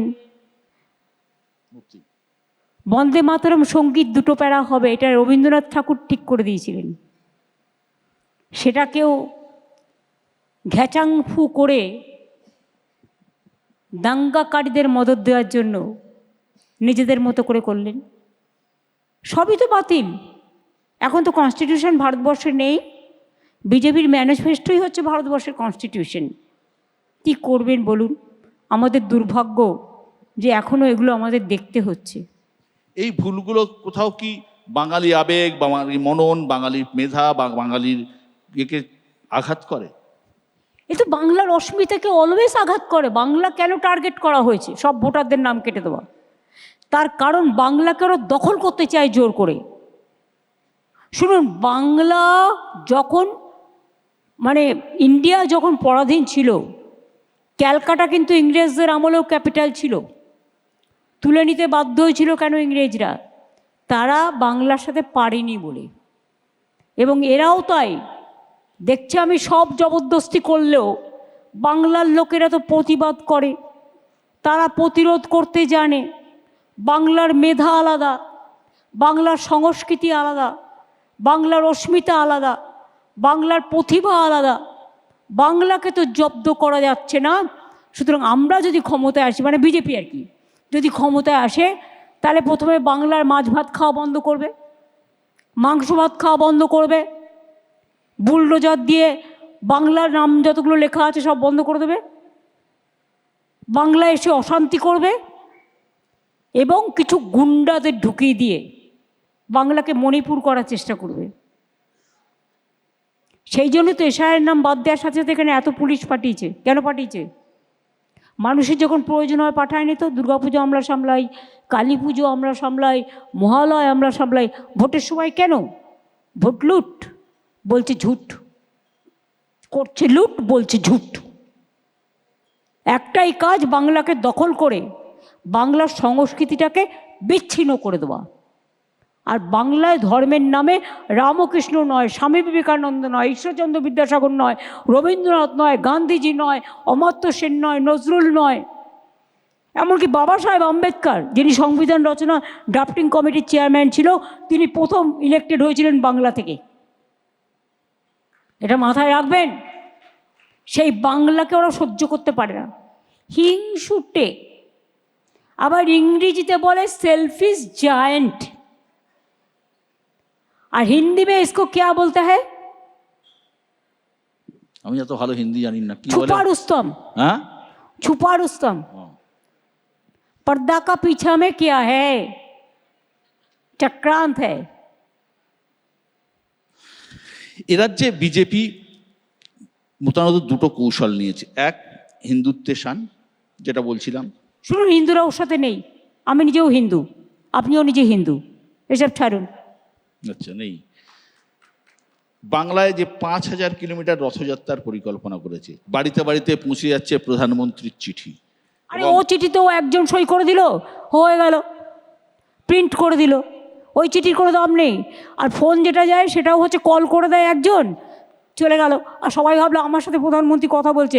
আপনি পাল্টা কথা বলে দেখুন তো কথাটা বলে কিনা। No, this is a agency work. AI parade. এই এআই নিয়েই জিজ্ঞেস করবো। ধরুন, তার মানে এই রণকৌশলকে আপনি একদমই গুরুত্ব দিচ্ছেন না? না, এগুলো ফালতু, ফেক অ্যান্ড ভেক। আপনার বারবার অভিযোগ যে কেন্দ্র টাকা দেয় না, প্রকল্পের টাকা আটকে রেখে দিয়েছে, জিএসটি তুলে নিয়ে যাচ্ছে, পয়সা দিচ্ছে না, অনেক টাকা বাকি পড়ে আছে, সমস্ত প্রজেক্টের টাকাই বাকি পড়ে আছে। আর বিজেপির বক্তব্য আপনার সরকার কোনো কাজই করতে দিচ্ছে না, কেন্দ্রের কত ভালো ভালো প্রকল্প রয়েছে, আপনি তো কিছুই চালু করতে দিচ্ছেন না। 100 দিনের কাজের টাকা বন্ধ করলো কেন? কে দেয়? মহাত্মা গান্ধীজির নাম বাদ দিল কেন 100 দিনের কাজের টাকা থেকে? আমার তো কর্মশ্রী চলছে। একমাত্র আমি যেটা নিইনি সেটা হচ্ছে ওনাদের আয়ুষ্মান ভারত। তাতে আমাকে 40% টাকা দিতে হবে, কিন্তু সবাই পাবে না। যার বাড়িতে একটা টিভি আছে পাবে না, বাদ। একটা ছোট্ট ঘর আছে পাবে না, বাদ। স্কুটার আছে পাবে না, বাদ। বাইক। তো তার মানে কি 25% লোক পাবে, 75% লোক পাবে না। আমি তো স্বাস্থ্যসাথীতে 100% টাকা দিয়ে আমি প্রতি পরিবারকে দিই। আমার 9 কোটি পরিবার সংযুক্ত আছে। তাছাড়াও গভর্নমেন্টের হসপিটালে বিনা পয়সায় চিকিৎসা। অনেকে বলেন, এই আপনার যা মেজাজ দেখছি, অনেকে বলেন শাসক হওয়ার পরও আপনার মেজাজ বিরোধীর মতো। আরে আমি মেজাজি লোক ভাই, আমি রাস্তা থেকে উঠে এসছি, আমি কলেজ রাজনীতি করে এসছি, প্রতিবাদ করতে করতে এসছি, প্রতিরোধ করতে করতে এসছি। ভাই নন্দীগ্রামের সময় আমাকে ঢুকতে দেওয়া হয়নি কোলাঘাট রেস্ট হাউসে, আমি 3 তলা টপকে ঢুকেছিলাম। কাজেই এসব কোনো লাভ নেই। আমি গ্রামের মানুষ, মানে ছোটোবেলায় খুব যেতাম গ্রামে, আমি ধান পুঁততেও পারি, আমি ওই রাস্তা ধানের যে ওই যে মাঠে যে আলপথ। যেতে হয় আল ধরে হাঁটতেও পারি, আর আমি মাছ ধরতেও পারি, আর আমি রাস্তায় ধুলোয় যেতেও পারি, আমি আখের খেতে গিয়ে আখ কাটতেও পারি, ছোলার খেতে গিয়ে ছোলা পাড়তেও পারি, পিঠে পুলিও করতে পারি, রান্নাও করতে পারি, আর যখন আমাকে কেউ আঘাত করে প্রত্যাঘাতও করতে পারি। হ্যাঁ, প্রশ্নটা শেষ হয়নি। আপনি কিছু হলেই রাস্তায় নেমে পড়েন। কেন নামবো না? রাস্তায় নামতে কি বারণ আছে নাকি? শেষ করছি। কিছু হলেই রাস্তায় নেমে পড়েন, মিছিল করেন, আন্দোলন করেন, স্লোগান দেন, এই ধর্নাতেও বসছেন। কদিন আগে দিল্লিতে আপনি যেভাবে দাপিয়ে বেরিয়েছেন, জাতীয় স্তরে এরকম বিরোধিতা বহুদিন দেখেনি কেউ। আরে ভাগ্য ভালো যে ইলেকশনটা নকিং দ্য ডোর। এদের প্ল্যান তো হচ্ছে ভোটগুলোকে বাদ দিয়ে ইলেকশনটা করা। কাজে আমি এখন যেতে পারছি না, তাহলে আমি দিল্লিকে দেখাতাম যে দিল্লিকার লাড্ডু বড় না বাংলার রাজভোগ বড়। কি করতেন? বলবো কেন কি করতাম? বিরোধী মমতা বন্দ্যোপাধ্যায়ের আন্দোলন বাংলার মানুষ দেখেছে, আমরা সাংবাদিক হিসেবেও দেখেছি। এখনকার বিরোধীদের মধ্যে সেই ঝাঁজ কি দেখতে পান? No comments is my only comments. অনেকে বলেন মুখ্যমন্ত্রী মমতা বন্দ্যোপাধ্যায়ের জীবনের সব থেকে সুবিধা হলো তার জীবনে কোনো মমতা বন্দ্যোপাধ্যায়ের মতো বিরোধী নেই। আমি আমার বিরোধী হয়ে গেল। আপনি কিছুক্ষণ আগে বলছিলেন, আপনি নিজেই মানেন এটা, তাই তো? আপনি আপনার বিরোধী। দেখুন, আমি যখন কোনো কাজ করি, আমার কাছে যখন কোনো ফাইল আসে, এটা আমার সিস্টেম। ফাইলটা আমি সই করি ওয়ান সাইডেড, কিন্তু আমায় তখন ভাবতে হয় যার নামে ফাইলটা আসছে সে তো পাশে নেই, তারটাও আমাকে চিন্তা করে নিতে হয়, যেটার মাইনাসটা কি, এটার প্লাসটা কি। সুতরাং যেটা প্লাস আমি সেটা নিই, মাইনাসটাকে বাদ দিই। আপনি চাটা খান, তার দুটো প্রশ্ন নেই। গৌতম দা আছেন, সদ্য গৌতম দা শেরিফ হয়েছেন কলকাতার, গৌতম ঘোষ বিশিষ্ট চিত্র পরিচালক। গৌতম দা তার কাছে যাব। আর ধন্যবাদ আমাকে আমন্ত্রণ জানানোর জন্য। এসআইআর নিয়ে আপনি প্রথম থেকে লড়াই করছেন, আর কেউ এইভাবে লড়াই করেনি। যদি এইগুলো ঠিক না হয় তাহলে আপনি নির্বাচন করতে দেবেন? নাহলে ওরা রাষ্ট্রপতি শাসন করবে। এইটাই তোদের ব্ল্যাকমেল পলিটিক্স। হ্যাঁ, সেটাই। তো আপনারা ঠিক করুন, বাংলার মানুষ। আমরা আন্দোলন করতে হবে সবাইকে। না, আপনারা যদি রাষ্ট্রপতি শাসন চান, ওদের আমরা অ্যালাউ কেউ করেন, চাই না। তাহলে আপনাদের পথে নামতে হবে আমার সাথে। হ্যাঁ, নিশ্চয়। আমি বলছি যে এই যে ধর্নায় আপনি যাচ্ছেন, কারণ এটা বিরাট আন্দোলনের একটা বড় পদক্ষেপ। আমি তো চাই যে যার জগতে, আপনারা দরকার হলে গিটার নিয়ে রাস্তায় বেরিয়ে পড়ুন, Very good. সংস্কৃতির জগতের লোকেরা নাটকে বেরিয়ে পড়ুন, ফুটবলের লোকেরা ফুটবল হাতে নিয়ে বেরিয়ে পড়ুন, ক্রিকেটের লোকেরা ক্রিকেট হাতে নিয়ে বেরিয়ে পড়ুন। যার যা জগৎ সেই জগৎটাকে নিয়ে বেরিয়ে পড়ুন না। দেখি না কত ধানে কত চাল, চেষ্টা করে তো দেখা যাক। সাংবাদিকরাই বা কেন করবে না? আমরা কিছু অন্যায় হয়ে গেলে প্রেস ক্লাব থেকে মিছিল করেন, আর আজ এত মানুষের ভোটাধিকার বাদ দিচ্ছে, আপনাদের গদি মিডিয়ায় পরিণত করেছেন, আপনারাই বা কেন বেরোবেন না? আপনাদেরও বেরোতে হবে। তা নাহলে আপনাদের বউদের আমি বলবো বেরোতে। অনেক সাংবাদিক এখানে আছেন, সাংবাদিক দেবাশিস ভট্টাচার্য আছেন, জয়ন্ত ঘোষাল আছেন, সাংবাদিক প্রণয় শর্মা আছেন, কিংসুক আছে, অনেক টুম্পাই আছে, টুম্পাই অরিঞ্জয় আছে, অনেকেই আছেন আপনাদের পক্ষে। হ্যাঁ, রমেশ ভাই, কেউ উনি প্রশ্ন করবেন? রমেশ জুনেজা। দিদি আপনাকে ধন্যবাদ জানাই। আমাদের যা লেদার কমপ্লেক্স হয়ে গেছে, এটা ওয়ার্ল্ডের বেস্ট লেদার কমপ্লেক্স, যা আপনি হেল্প করেছেন, মানে উইদাউট আপনার হেল্প হতো না। আজকে যত ওয়ার্ল্ডে বড় বড় ব্র্যান্ড সব এখান থেকে মাল কিনে, Calcutta is become number 1 in the India. যা আমাদের ট্রিটমেন্ট প্লান্ট আছে এরকম পুরো ওয়ার্ল্ডে নেই। আজকে ইন্ডাস্ট্রিতে 7 লাখ লোক কাজ করছে। আমি মানে চিন্তা করছি নেক্সট 2-3 ইয়ার 2-3 লাখ আরো বেশি কাজ পাবে। Thank you for that. Ramesh Juneja. Actual leather hub ইন্ডাস্ট্রিতে এখন নাম্বার 1 বেঙ্গল, কারণ আমাদের ওখানে প্রায় 7.5 লক্ষ লোক এখন চাকরি পেয়েছে। কুণাল ঘোষ। কুণালের আবার কি আছে? নাম ডাকলো দিদি, আমি দাঁড়িয়ে আচ্ছা ঠিক আছে, সাংবাদিক বলো। না, আমার একটা অন্য বিষয়। দেখুন, আপনি ভোট আসছে, এসআইআর চক্রান্ত, আপনি রাস্তায় নেমেছেন, আবার সওয়াল দেখেছি। এতে আপনি জিতবেন এবং বাংলা জিতবে। আপনি চতুর্থবার কেন, দেশের রেকর্ড সময়ের মুখ্যমন্ত্রী। আমি এ নিয়ে কোনো প্রশ্ন করছি না, কারণ এ নিয়ে আমার কাছে কোনো প্রশ্ন নেই।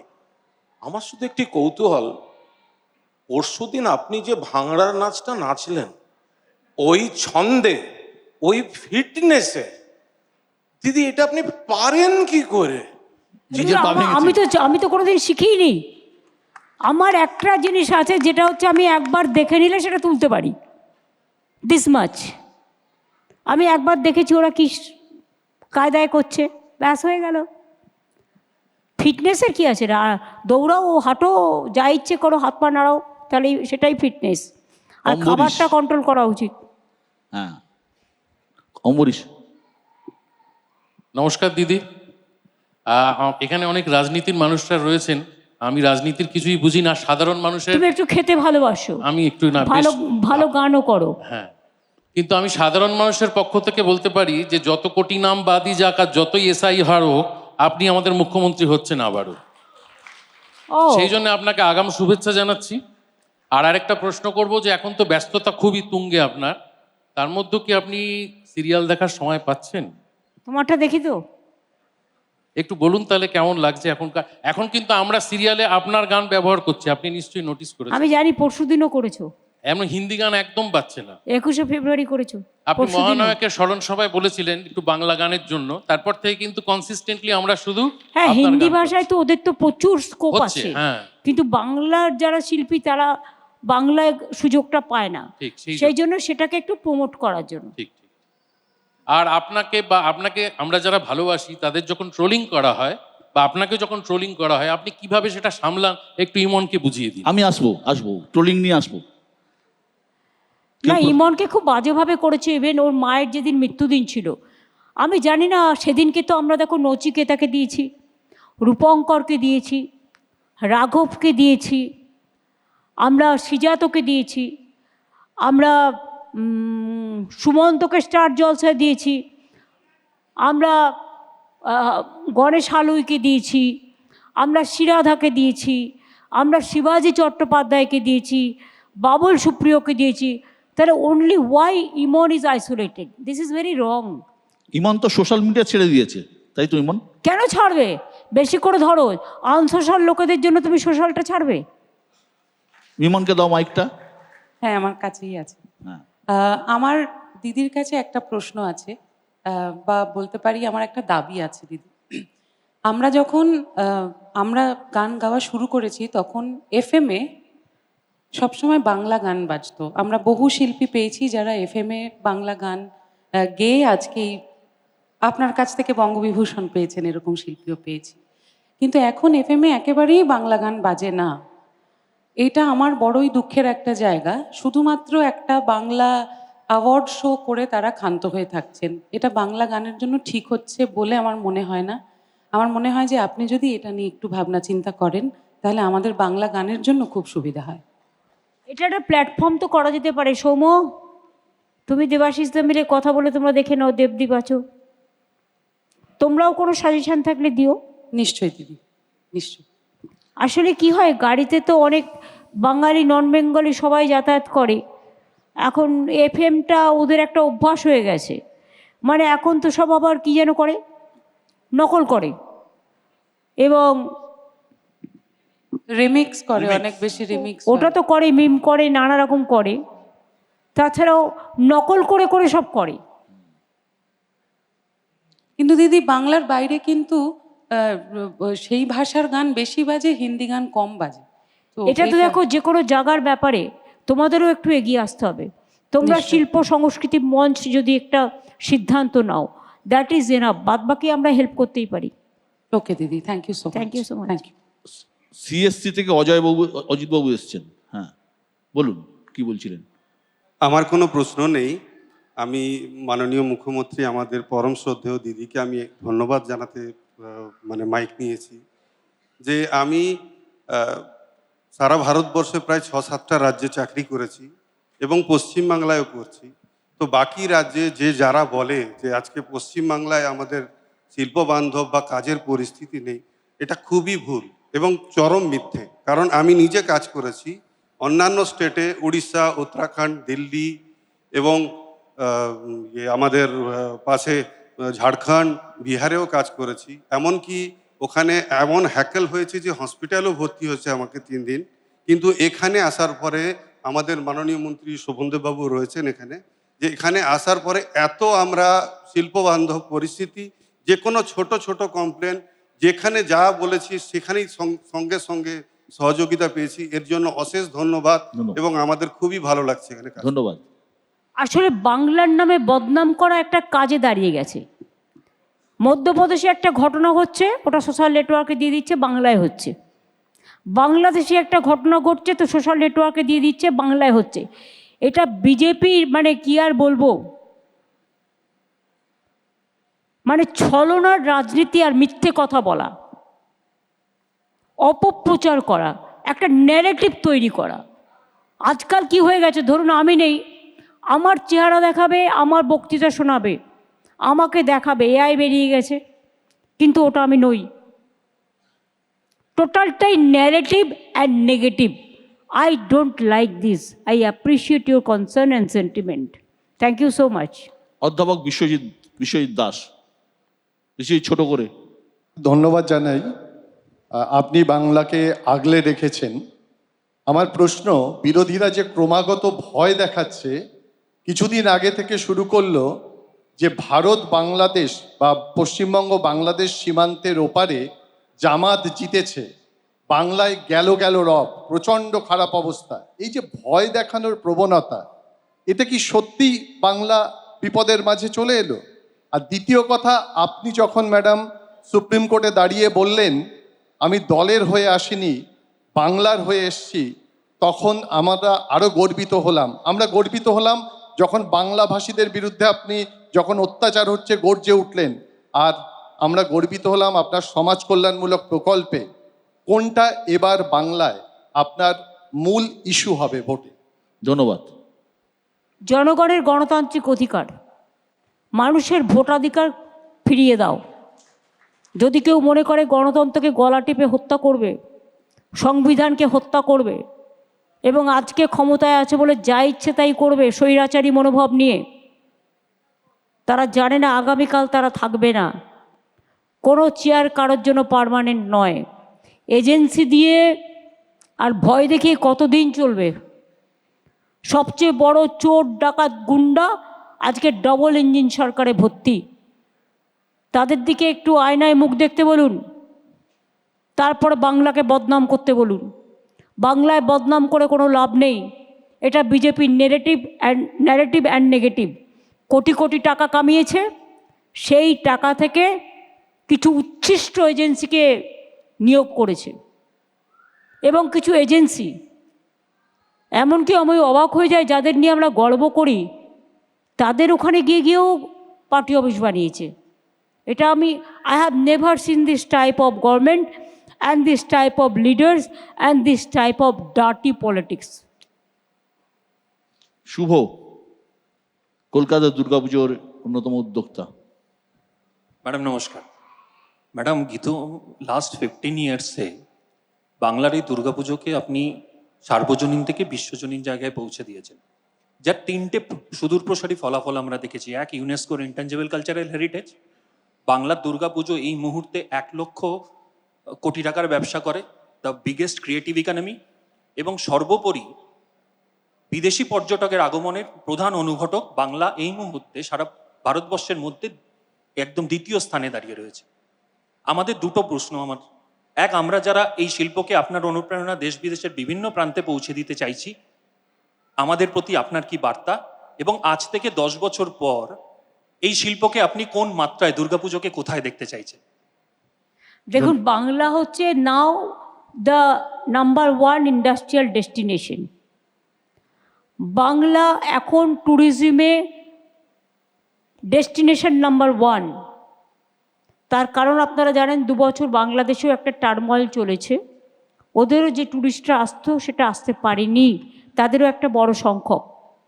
সুতরাং এখনও বাংলা নাম্বার 1, ইন্ডাস্ট্রিতে বাংলা নাম্বার 1, স্কিলে বাংলা নাম্বার 1, ডেস্টিনেশনে বাংলা নাম্বার 1, সম্প্রীতিতে বাংলা নাম্বার 1,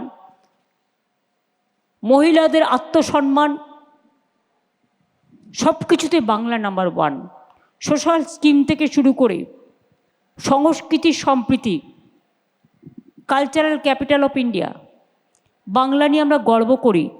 এবং দুর্গাপুজো আস্তে আস্তে যেভাবে এগিয়ে চলেছে, আগামী দিনে আমি মনে করি বিশ্বের নাম্বার 1 হিসেবে দুর্গাপুজো দাঁড়াবে।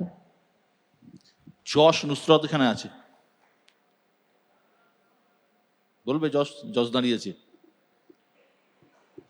আমাদের কোনো প্রশ্ন নেই দিদির কাছে, আমরা শুধু বসেই এনজয় করছিলাম যে প্রত্যেকটা বল যেভাবে দিদির দিকে আসছে, দিদি সে বলটাকে কিন্তু একদম ছক্কা মেরে বাউন্ডারির বাইরে করে দিচ্ছে। This is commendable, what a lovely show.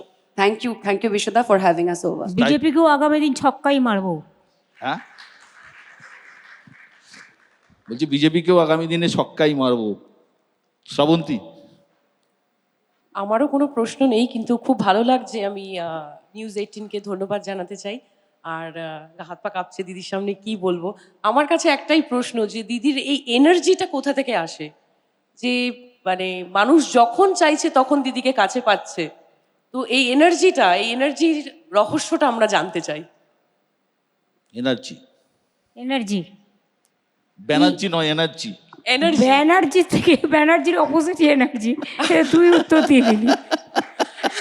না না, এনার্জি অনেকেরই থাকে, এটা কোনো ম্যাটার নয়। এটা হচ্ছে তোমার মন যদি ভালো থাকে, তুমি যদি মানবিক হও, তুমি যদি মনুষ্যত্ব প্রবণ লোক হও, এবং তোমার ব্রেনে যদি মরুবৃক্ষ না জন্মায়, যদি মানবিকতা জন্মায়, অটোমেটিক্যালি তোমার ব্রেন ভালো জিনিসের জন্য কাজ করবে এবং সেখানে অনেক এনার্জি এমনিতেই সঞ্চয় হবে। আমার মনে হয় পজিটিভিটিটা থাকা ইয়েস, দরকার। পজিটিভিটি। এবং তুমি একটু রোগা হয়েছে, ভাল লাগছে। ও কিন্তু থ্যাংক ইউ দিদি। শ্রাবন্তীও কিন্তু ট্রোলের শিকার হয়েছে প্রচুর এর মধ্যে। তার জবাবটাও আমি দিয়ে দিয়েছি। আমাদের মধ্যে দিল্লি থেকে এসছেন মেয়েদের এগেনস্ট একটু বেশি হয়, আমি দেখছি লক্ষ্য করে।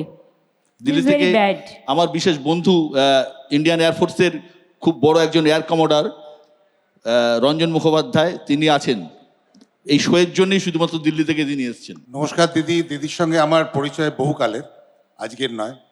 এবং আমি এই স্পেশালি বিশ্বর ইনভিটেশনে আজকে এসেছি, খুব ভালো লাগলো। অনেক অনেক ধন্যবাদ আর অভিনন্দন অগ্রিম। ধন্যবাদ, থ্যাংক ইউ। আপনি এত কষ্ট করে এসছেন, সবাইকে গিয়ে বলবেন বাংলা খারাপ জায়গা নয়, বাংলা ভালো জায়গা। জয় বাংলা বলছেন। জয় বাংলা, ইয়েস। এখানে মোহনবাগান, ইস্টবেঙ্গল, মোহামেডানের প্রতিনিধিরা আছেন, আপনাদের পক্ষ থেকে কেউ যদি কিছু বলবেন? হ্যাঁ, নিশ্চয়ই। দিদি নমস্কার। দিদি, আমার 55 বছর বয়স। এই 55 বছরে আমি 3জন মুখ্যমন্ত্রী দেখেছি, তার মধ্যে আপনার মতো ক্রীড়াপ্রেমী মুখ্যমন্ত্রী আজ অব্দি বাংলা কোনো দিন পাইনি। তো এই ক্রীড়াপ্রেম আমাদেরকে, ক্রীড়া জগৎকে অনেকটা তুলে ধরেছে। আমার খালি একটা ছোট্ট প্রশ্নটা হাসবেন না, সেটা হচ্ছে যে আমি জানি এখন আপনি যখন সকালে এক্সারসাইজ করেন সেখানেও ফুটবল রাখেন। ছোটবেলায় কি আপনি কোনোদিন ফুটবল খেলতেন? এত ফুটবল প্রেম আপনার মধ্যে কোত্থেকে এলো? না না, আমি ক্রিকেট, ফুটবল, ব্যাডমিন্টন, হাডুডু, লাট্টু, পিট্টু সবই খেলেছি, সাঁতার কাটা সবই করেছি ছোটোবেলায়। সুতরাং ওগুলো কিছু না, ওটা ভালো লাগে খেলাধুলা। এই তো বিশ্বর আমি মাঝে মাঝে জিজ্ঞেস করুন না, বছরে একবার হলেও ব্যাডমিন্টন খেলি। সেটা জানি। আর যখন এই পার্লামেন্টে ছিলাম ক্রিকেটও খেলেছিলাম, বেস্ট প্লেয়ারও হয়েছিলাম। হ্যাঁ, ছবিটা আমি দেখেছিলাম, সম্ভবত ইয়ে ছিলেন, মার্গারেট জি ছিলেন, মার্গারেট আলভা ছিলেন। মোহামেডানের রাজু, মোহামেডান স্পোর্টিং ক্লাব। আর আমার মা খুব খেলা মানে শুরু হলেই ওই রেডিও খুলে বসে থাকতো। নমস্কার দিদি, আমি মোহামেডান ক্লাবের পক্ষ থেকে আপনাকে আন্তরিক ধন্যবাদ জানাই দিদি, যে এবছর আমরা আইএসএল যেটা খেলতে পাচ্ছি একমাত্র আপনার সহযোগিতা, আপনার সাপোর্টের জন্যই আজকে আইএসএল খেলতে পাচ্ছি, নাহলে আমরা এবছর আইএসএল খেলতে পারতাম না।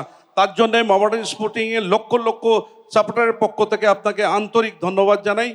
আর একটা রিকোয়েস্ট দিদি, যে আপনারা জানেন যে আমাদের কাছে কোনো ইনভেস্টার নেই, কোনো স্পন্সর নেই আমাদের কাছে, তার সত্ত্বেও আমরা ভালো ভালো প্লেয়ার চেষ্টা করছি সই করাবার জন্যে। এবার আমরা চেষ্টা করছি যে আমরা গ্রাসরুট লেভেল থেকে প্লেয়ারদেরকে তুলে নিয়ে আসার জন্যে। তার জন্যে যদি আমাদের কোনো জায়গা যদি দেয়া হয়, যদি একাডেমি করার জন্য, তার জন্য আমরা খুবই আপনার কাছে ধন্যবাদ থাকবো। ফুটবল একাডেমি অলরেডি আছে, আর্চারি একাডেমি থেকে শুরু করে সবই আছে। আপনারা নিজস্বভাবে নিজেরা কিছু করতে চাইলে অ্যাপ্লাই করবেন, আমি দেখে নেবো কোথায় জায়গা আছে। যেমন ইস্টবেঙ্গল একটা চেয়েছিল, ওদের বলা হয়েছে এই জায়গাটা আছে, it depends on them. Even আপনার ডুমুরজলা স্টেডিয়ামও তো সিএবিরা তার নিয়েছে। হকি স্টেডিয়াম এবং অলরেডি হকি স্টেডিয়াম এবং ওরা ক্রিকেট একাডেমি করছে। সুতরাং এরকম অনেকগুলো সুযোগ আছে, সেটা আপনারা দেবেন চিঠি, আমি ইলেকশনের পরে দেখে দেবো, কারণ এখন তো টাইম ইজ টু শর্ট। ঠিক আছে দিদি। ডক্টর স্বাতী ধন্যবাদ, নন্দী thank you. চক্রবর্তী, পরিবেশ বিজ্ঞানী। হ্যাঁ, পেছনে দিন, জাস্ট পেছনে। দিদি নমস্কার। আপনার লিডারশিপেতে এই কয়েক বছর বাংলা পরিবেশে অনেক এগিয়েছে। আমরা ন্যাশনাল ক্লিন এয়ার প্রোগ্রামে আমাদের পার্টিকুলেট ম্যাটার 10কে অনেক কমাতে পেরেছি, এবং আপনার যেভাবে ঝাড়খণ্ডে বায়োশিল্ড যেভাবে আপনি তৈরি করার যে পরিকল্পনা এবং কিছুটা কাজ এগিয়েছে, তার জন্য আমরা অনেক অনেক কৃতজ্ঞ। এবং দক্ষিণ দমদম পুরসভাতে যেভাবে বায়োপ্লাস্টিক্স, আজকে প্লাস্টিক্স নিয়ে একটু আগেই যে আমরা কথা বলছিলাম, সেখানে বায়োপ্লাস্টিককেও আপনি যে তুলে ধরেছেন আমাদের সকলের কাছে, এটাও আমরা অনেক কৃতজ্ঞ। আপনার কাছে একটাই শুধু জানতে চাইবো, আমাদের আগামীর দিনের পরিবেশের জন্য আপনি কি বার্তা রাখছেন? না না, আমি একটু পরিবেশপ্রেমী মানুষ, আমার সবুজের উপর অনেক গান আছে এবং বটবৃক্ষ টিক্ষ সব কিছু নেই। কারণ আমি মনে করি চন্দ্র সূর্য গ্রহ তারা একেবারে স্বর্গ মর্ত পাতাল, প্রকৃতি মাতা, প্রকৃতি দেবতা, আমি প্রতিদিন তাদের স্মরণ করি। এবং আগামীবার আমরা জিতে আসলে আমরা আসবো অবশ্যই, তবুও ইলেকশনের আগে এরকম বলতে হয়, কথার কথা। তখন আমি একটা দিন উৎসর্গ করব প্রকৃতি দেবতার উদ্দেশ্যে। ধন্যবাদ, ধন্যবাদ দিদি। পরমব্রত পরমব্রত পরমত তো গান গাইলে পারতো একটা গিটার নিয়ে এসে। আমি মনে আছে যে এই সোজাসাপটা একই অনুষ্ঠানে আজ থেকে অনেক বছর আগে 2017 বা 18-তে একদম আপনাকে আমি একবার একদম ঠিক একইভাবে দাঁড়িয়ে একটি কথা বলেছিলাম। আমি একটু অন্যরকম একটা কথা, আমি ভেবেছিলাম আরো আগে আসবো, আমার দেরি হওয়ার জন্য আমি দুঃখিত, ক্ষমা চেয়ে নিচ্ছি। আপনাকে একটা জিনিস আমি জিজ্ঞেস করতে চাই। আপনার সঙ্গে আমার ব্যক্তিগত পরিসরে যেটুকু পরিচয়, যেটুকু আপনাকে আমি চিনি, এবং একজন দর্শক বা পশ্চিমবঙ্গের বাসী হিসেবে আপনাকে যেটুকু জানি, তার থেকে সবাই বুঝতে পারেন, আমি তো পারি, যে আপনি অত্যন্ত আধ্যাত্মিক একজন মানুষ। আপনি কিন্তু খুব নিষ্ঠা ভরে নিয়মিত পুজো করেন বাড়িতে, সেটা সবাই জানে। এছাড়া আপনার মধ্যে একটা আধ্যাত্মিক দিক আছে। অ্যাট দ্য সেম টাইম আপনার মতো অসাম্প্রদায়িক মনোভাবের মানুষও এই মুহূর্তে ভারতবর্ষে কম আছে।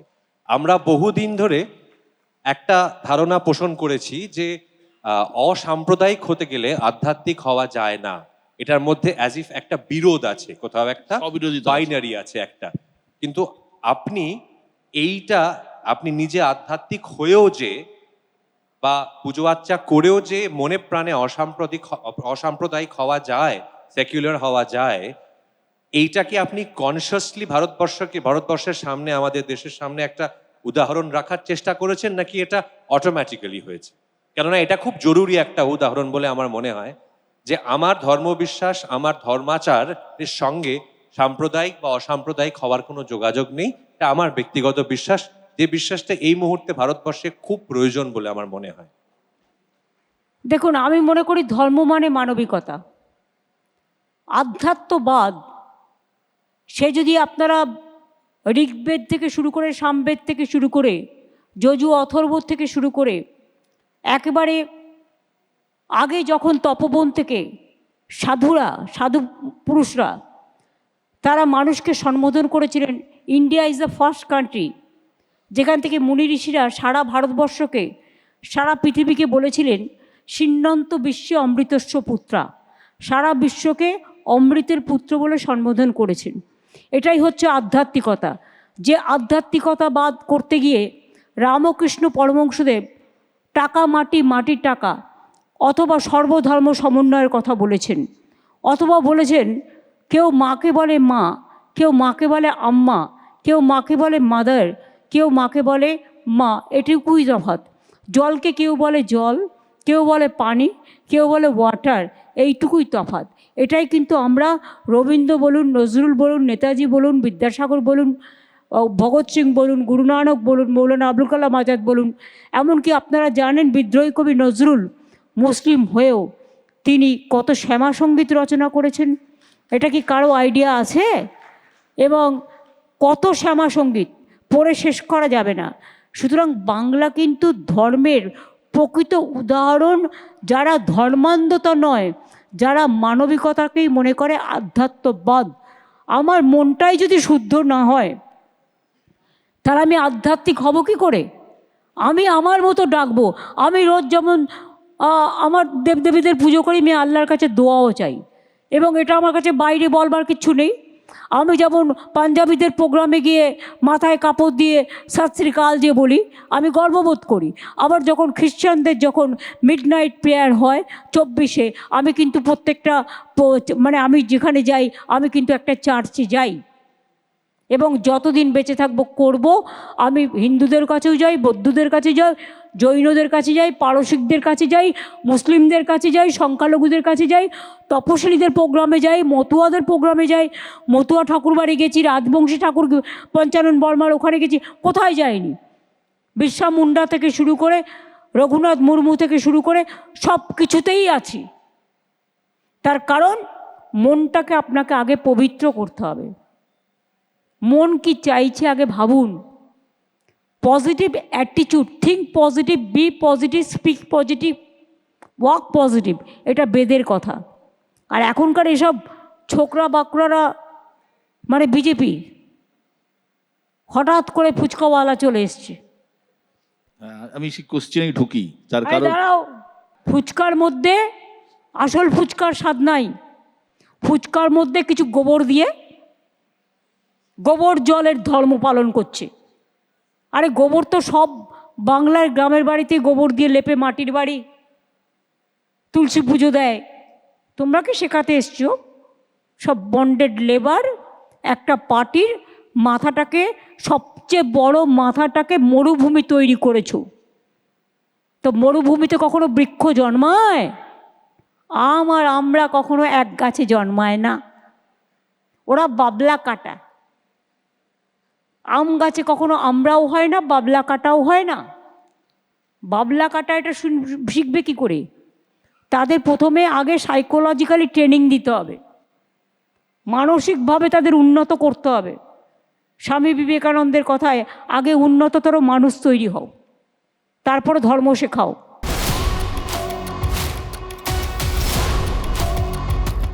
এই যে প্রশ্নটা আলোচনা হচ্ছিল, সবাই করছিল প্রায়, এই সোশ্যাল মিডিয়ার কল্যাণে 1 মিনিটে যে কোনো জিনিস ভাইরাল হয়ে যাচ্ছে। আপনি যা বলছেন যে আপনার কথা যেমন লক্ষ লক্ষ মানুষের কাছে পৌঁছচ্ছে, ভালো দিক আছে, এর খারাপ দিকও আছে।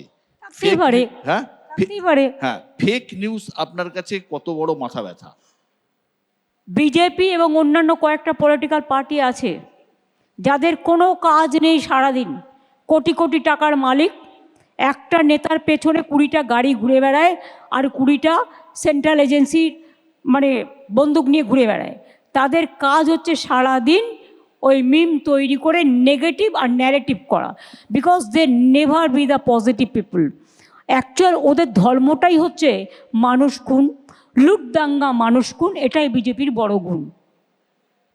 এই যে ছড়া মুখে মুখে বানিয়ে দিচ্ছেন, এটা কি করে পারেন? কেন পারবো না? যুদ্ধবাজ, ধান্দাবাজ, দাঙ্গাবাজ, বলুন না কত বলবো? স্বৈরাচারী, ব্যভিচারী, অনাচারী, অনাহারী, কি কি বলতে হবে? আরো অনেক শব্দ আছে, বললাম না। আচ্ছা, এআই দিয়ে যে ভিডিওগুলো বানানো হয় সেগুলো আপনি নিজে দেখেন, চোখে পড়ে? আমি বাজে জিনিস দেখি না, কারণ বাজে জিনিস দেখলে আমি মনে করি আমার মাথাটা নেগেটিভ হয়ে যাবে। সেই জন্য বেটার হচ্ছে পজিটিভ জিনিস দেখা। আমি পজিটিভিটিটাকে ভালোবাসি, সেটা দেখি। ধরুন এই যে সোশ্যাল মিডিয়া তো কাউকে ছাড়ছে না, আপনাকে ওরা কারা? ওটা সোশ্যাল মিডিয়া বলবেন না, ওটা বিজেপি এজেন্সি মিডিয়া আর সিপিএম এর কিছু আছে। ওটা হচ্ছে পার্টিকুলার টাকা দিয়ে সেলেবল কমোডিটিস। সোশ্যাল মিডিয়ার নামে নিজেদের মার্কেটিং করে বেড়াচ্ছে। কাল টাকা বন্ধ করে দিন, আর করবে না। আপনার রাজনৈতিক জীবন শুরু ছাত্র রাজনীতি দিয়ে, তারপর যুব রাজনীতি করেছেন, দীর্ঘদিন বিরোধী হিসেবে লড়াই করেছেন, বিক্ষোভ করেছেন, মিছিল করেছেন, মার খেয়েছেন। এমনও দিন গেছে, এমনও ভোট আমি দেখেছি যে আপনার দল মাত্র একটা আসনে জিতেছে, প্রচুর ব্যঙ্গ সহ্য করতে হয়েছে, তা সত্ত্বেও হাল ছাড়েননি। 2011 সালে আপনার নেতৃত্বেই বাংলায় পরিবর্তন।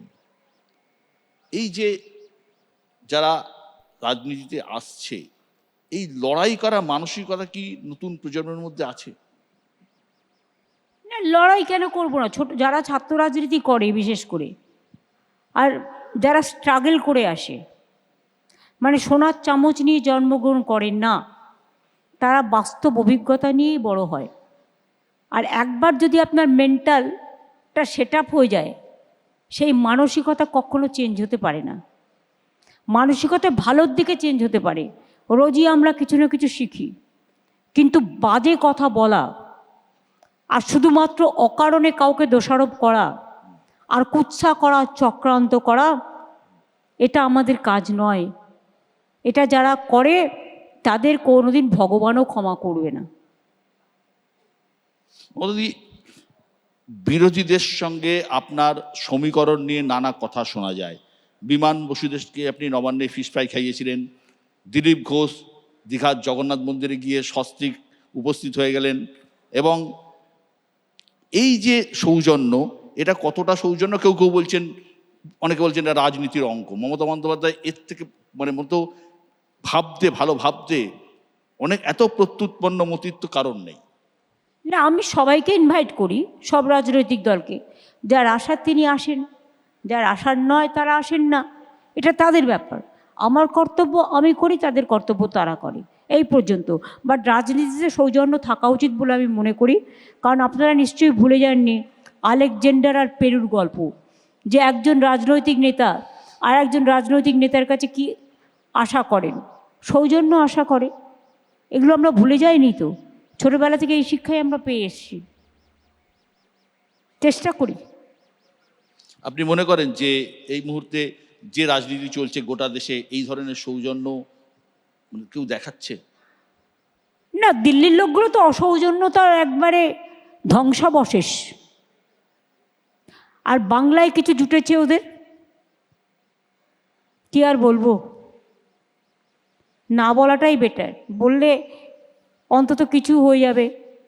Negativity is also a positivity sometimes, better not to speak about them. 15 বছর ধরে আপনার সরকার চলছে, আপনি এই 15 বছর এখনো হয়নি, মেয়ে হলে হবে। 15 বছর চলছে, 15 বছর ধরে আপনার সরকার চলছে। সাধারণত রাজনীতিতে বলা হয় এত বছর ধরে যখন সরকার চলে একটা অ্যান্টি ইনকামবেন্সি। 15 বছর তো মাত্র 15 বছর, জ্যোতিবাবু তো ছিলেন 34 বছর বামফ্রন্ট সরকার। আপনি আরো বেশি দিন থাকুন, আমরা সব থেকে সেটা চাই। না না, সেটা না, 15 বছর ইজ নাথিং। আমাদের তো 2001 সালেই আসার কথা ছিল।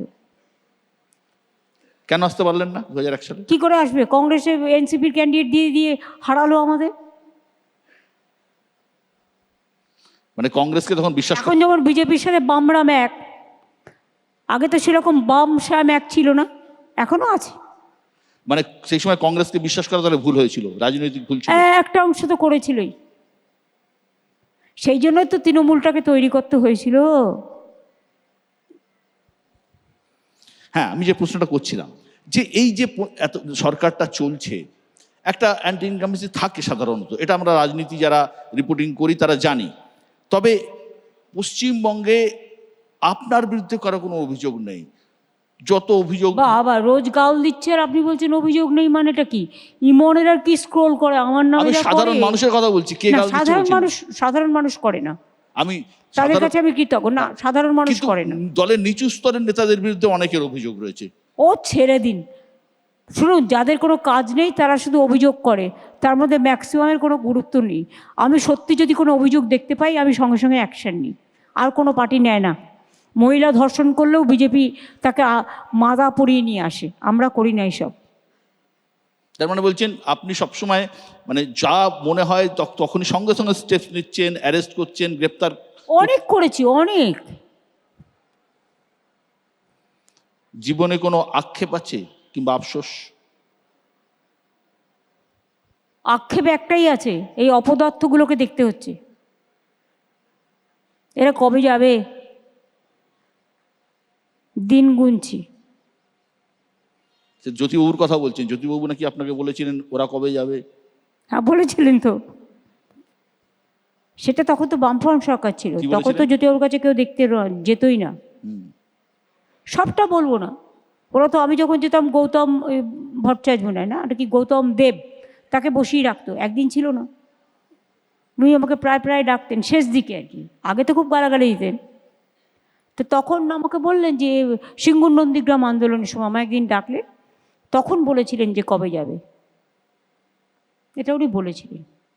আপনি নাকি জ্যোতিবাবুর জন্য রান্নাবান্না করে খাওয়ার দাওয়ার নিয়ে গেছেন? ইন্দ্রজিৎ গুপ্তকে আমি রান্না করে খাইয়েছি অনেকবার। সিপিআই এর ইন্দ্রজিৎ গুপ্ত, তখন ইনি হোম মিনিস্টার ছিলেন আমি যখন প্রথম জিতেছিলাম। গীতা মুখার্জির সাথেও আপনার ভালো সম্পর্ক আমার ছিল? খুব ভালো রিলেশন ছিল। আমি ওনাকে শ্রীলঙ্কায় নিয়ে গেছিলাম, তখন আমি উইমেন চাইল্ড মিনিস্টার ছিলাম, আর আমি রেগুলার ওনার খোঁজও রাখতাম। আপনার জীবনের আক্ষেপ তো শুনলাম, আফসোস? আফসোস আবার কি এত তাড়াতাড়ি? আফসোসের জায়গা এখনো আসেনি। আফসোস একটাই, যে মানুষের ভোটাধিকার থেকে নির্বাচনের সময় সবার ভোট ভ্যানিশ করছে, ওনাকে কবে ভ্যানিশ করতে পারবো এটাই আমার চ্যালেঞ্জ। আপনার গোটা জীবনটা কাটলো লড়াইয়ের মধ্যে, প্রতিদিন এখনো করছেন, হয়তো আগামী দিনেও করতে হবে। হাজারটা ক্যামেরার লেন্সের সামনে দাঁড়াতে হয়, যেখানে যাচ্ছেন ক্যামেরা ফলো করছে, হয় ক্যামেরা নয় মোবাইল ক্যামেরা, এখন তো প্রত্যেকের হাতে মোবাইল ক্যামেরা। পাবলিক ফিগার, কখনো আফসোস হয়নি যে ইস বাকিদের মতো যদি ময়দানে হাঁটতে পারতাম, রাস্তায় দাঁড়িয়ে ফুচকা খেতে পারতাম, কোথাও একা একা মানে দোকান করতে পারতাম, বাজার করতে পারতাম, আফসোস হয়নি কখনো? আমি দোকানে যাই তো, সেলফ হেল্প গ্রুপের যে ছোটো ছোটো দোকানগুলো হয় আমি সেখানে যাই তো, আর কিনতেও আমার খুব ভালো লাগে। আর আছে আমার একটা, আমি ফুচকা খাই তো, আপনারা বুঝতে পারেন না। এমন কোনো ব্যক্তি বা রাজনীতিক কেউ আছেন যার সঙ্গে আপনার কাজ করার ইচ্ছা ছিল কিন্তু করে উঠতে পারেননি? সেটা রাজীবজি ছিলেন, কিন্তু উনি তো ওনার অকাল মৃত্যু দেশকে অনেকটা ক্ষতি করে দিয়েছে। বিশেষ করে কম্পিউটার যখন উনি চালু করতে চেয়েছিলেন, আজকে যে কম্পিউটারের যুগ চলছে বা এআই যুগ চলছে, সায়েন্স অ্যান্ড টেকনোলজি মডার্নাইজ হয়েছে, উনি সেটা প্রথম চালু করতে চেয়েছিলেন ইন্ডিয়াতে, তখন এই সিপিএমই তাকে কম্পাউন্ডার বলেছিল। এই যে দিল্লির, আপনি রাজীব গান্ধীর কথা বললেন, রাজীব গান্ধী আপনাকে রাজনীতিতে এনেছেন 1984 সালে, হয়তো 6-7 বছর কাজ করেছেন তার সাথে। এই যে অটল বিহারী, না রাজনীতিতে আনিনি, রাজনীতি আমি স্টুডেন্ট লাইফ থেকে স্টুডেন্ট লাইফ থেকে এনেছিলেন। হ্যাঁ, আপনাকে মানে সংসদীয় রাজনীতিতে একটা 84 সালে জিতে আমার দেখা হয়েছিল ইন্দিরা গান্ধীর মৃত্যুর পর। তার আগে 1983 সালে উনি এসেছিলেন, যেদিন ইন্দিরাজির গুলি লেগেছিল সেদিনও দেখা হয়েছিল। তার আগে উনি এসেছিলেন, নেতাজি ইন্ডোরে কনফারেন্স হয়েছিল, তখন উনি নিজাম প্যালেসে উঠেছিলেন, ওনার দেখভালের দায়িত্ব আমার উপর ছিল, তখন থেকেই চেনেন। এই যে দিল্লিতে একটা সরকার চলছে কিন্তু কোনো কনস্ট্রাকটিভ বিরোধিতা চোখে পড়ে না, কোনো গঠনমূলক সমালোচনা হোক বা আন্দোলন হোক, মুভমেন্ট হোক, দেশের রাজনীতিতে বিরোধী অলমোস্ট প্রায় বিরোধী শূন্য হয়ে গেছে, যদিও বিজেপি সেই সংখ্যা কিন্তু এবার পায়নি, কিন্তু কোথাও কোনো আমরা সবাইকেই চমকায় আর ভয় দেখায় এজেন্সি দিয়ে। বিজেপি রাজ তো এজেন্সি রাজ, চমকানো রাজ, আর মানুষকে বদনাম করার রাজ। এই দেখুন অরবিন্দ কেজরিওয়ালের কেসটা আপনি দেখলেন, কিছুই হয়নি, অথচ লোকটাকে তো জেলে রেখে দিল, তার গভর্নমেন্টটা তো ভেঙে দিল। এই অসম্মানটা ফিরে আসবে কোত্থেকে? এরকম সবার ক্ষেত্রেই হচ্ছে। 19,000 না কত কেস করেছে, শাস্তি হয়েছে মাত্র 15 জনের। এদের কোনো যোগ্যতা আছে? অযোগ্য সব এজেন্সি। এই যে সুপ্রিম কোর্টে সওয়াল করলেন দীর্ঘদিন বাদে, এর আগে আপনি বালুরঘাট কোর্টে করেছেন, সম্ভবত আলিপুর কোর্টও একবার না, আমি বালুরঘাটে করেছি যখন ছাত্র মারা কোচবিহারে গিয়েছিল, করেছেন একটা, আমি বালুরঘাটে করেছি, ব্যাংশাল কোর্টে করেছি, আমি আলিপুর কোর্টে করেছি, এবং আরেকটা যেন কোথায় করেছি। তারপরে দিল্লিতে গেলাম একটু দেখতে, আমি অ্যাজ এ লয়ার যাইনি, আমি অ্যাজ এ কমন সিটিজেন গেছি। কেউ কেউ তো বলছেন যে ওই সুপ্রিম কোর্টের যে সওয়ালের এপিসোডটাই মোটামুটি শেষ করে দিয়েছে রাজ্যের মানে আপনার বিরোধী রাজনীতিকদের? দেখুন, আমরা না গেলে হয়তো আরও 5 কোটি নাম বাদ দিত। যতটুকু পেরেছি আটকেছি, কিন্তু এটাও আমাদের যেমন করে হোক করতে হবে, কারণ যে মানুষগুলোর নাম বাদ গেছে, আমার নাম আছে কিন্তু আমার প্রতিবেশীর নেই, এটার রিয়াকশান কিন্তু খুব খারাপ। অলরেডি 180 জনের উপর মানুষ মারা গেছে। আমি তো সর্বজগতের সর্বসমাজকে বলবো এর পাশে দাঁড়ান এবং প্রত্যেকে ওই ইলেকশন কমিশনে গিয়ে দাবি করুন যে মানুষের ভোটাধিকার ফিরিয়ে দিতে হবে। তার মানে এই নির্বাচনের সব থেকে বড় ইস্যু হতে যাচ্ছে এসআইআর। একদম ভোটাধিকার। এটা তো কারোর দয়া পায়নি, বিজেপির দয়া পায়নি। বিজেপি তখন কোথায় ছিল? ঘুমোচ্ছিল তো, গান্ধীজিকে হত্যা করা নিয়ে ব্যস্ত ছিল। এটা তো স্বাধীনতা সংগ্রামীরা লড়াই করেছে, তাদের জীবন দিয়েছে, ফাঁসির মঞ্চে গান গেয়ে গেছে, শহীদ হয়েছে, তাদের লড়াইয়ের ফল। বিজেপি তো সেদিন জন্মায়নি। তাহলে তারা কে? আজকে কে ভোটার, কে ভোটার নয় ঠিক করবার?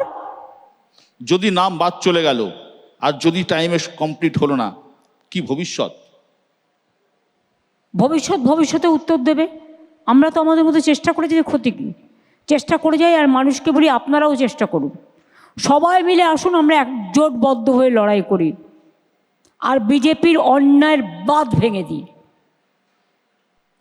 বাঁধ ভেঙে দাও, বাঁধ ভেঙে দাও, বাঁধ ভেঙে দাও, ভাঙো। এই যে বিধর্মী বাঁধ, মানুষে মানুষে ভেদাভেদ করার বাঁধ, মানুষের নাম বাদ দেওয়ার যে বাঁধ, সেই বাঁধকে আমরা মানি না, মানব না। একটা র্যাপিড ফায়ার রান করি, আপনার উত্তর দিতে ইচ্ছে হয় দেবেন, না ইচ্ছে হয় দেবেন না। ভবানীপুর না নন্দীগ্রাম? ভবানীপুর অবভিয়াসলি। নন্দীগ্রামে তো জোর করে হারানো হয়েছিল, এখনও তো কোর্টে কেস পেন্ডিং। মেশিনগুলো তো সব ভাঙা, কেন বিচার হয়নি? সবই তো বিক্রি। নরেন্দ্র মোদী না অমিত শাহ? কেউ না। জ্যোতি বসু না বুদ্ধদেব ভট্টাচার্য? যারা মারা গিয়েছে তাদের সম্বন্ধে আমি কোনো বাজে মন্তব্য করব না। রাজীব গান্ধী না সোনিয়া গান্ধী? বোথ আর গুড। ইলিশ না চিংড়ি? ইলিশ না চিংড়ি? একটাও খাই না। দুটোই, মানে দুটো দলকে আপনি ভাগাভাগি করছেন, মোহনবাগান ইস্ট বেঙ্গল, সব ক্লাবকে আমি ভালোবাসি। মাছ না মাংস? মাছ মাংস খাওয়া হয় কোথায়? ওই তো একটা বেলায় কখনো কখনো হাফ মাছ খেলাম, এই আর কি, মাংস তো খাই না। পাহাড় না সমুদ্র? দুটোই। দুটোই। গাড়িতে না হেঁটে? হেঁটে। হ্যাঁ, সে তো বুঝতেই পারছি। 40 কিলোমিটার নাকি এখনো? 40 কিলোমিটার দিনে? এই যে আপনি এতক্ষণ আমি আটকে রেখে দিয়েছেন, আমি কোথায় হাঁটলাম? সকালে 20 কিলোমিটার করে এসছি।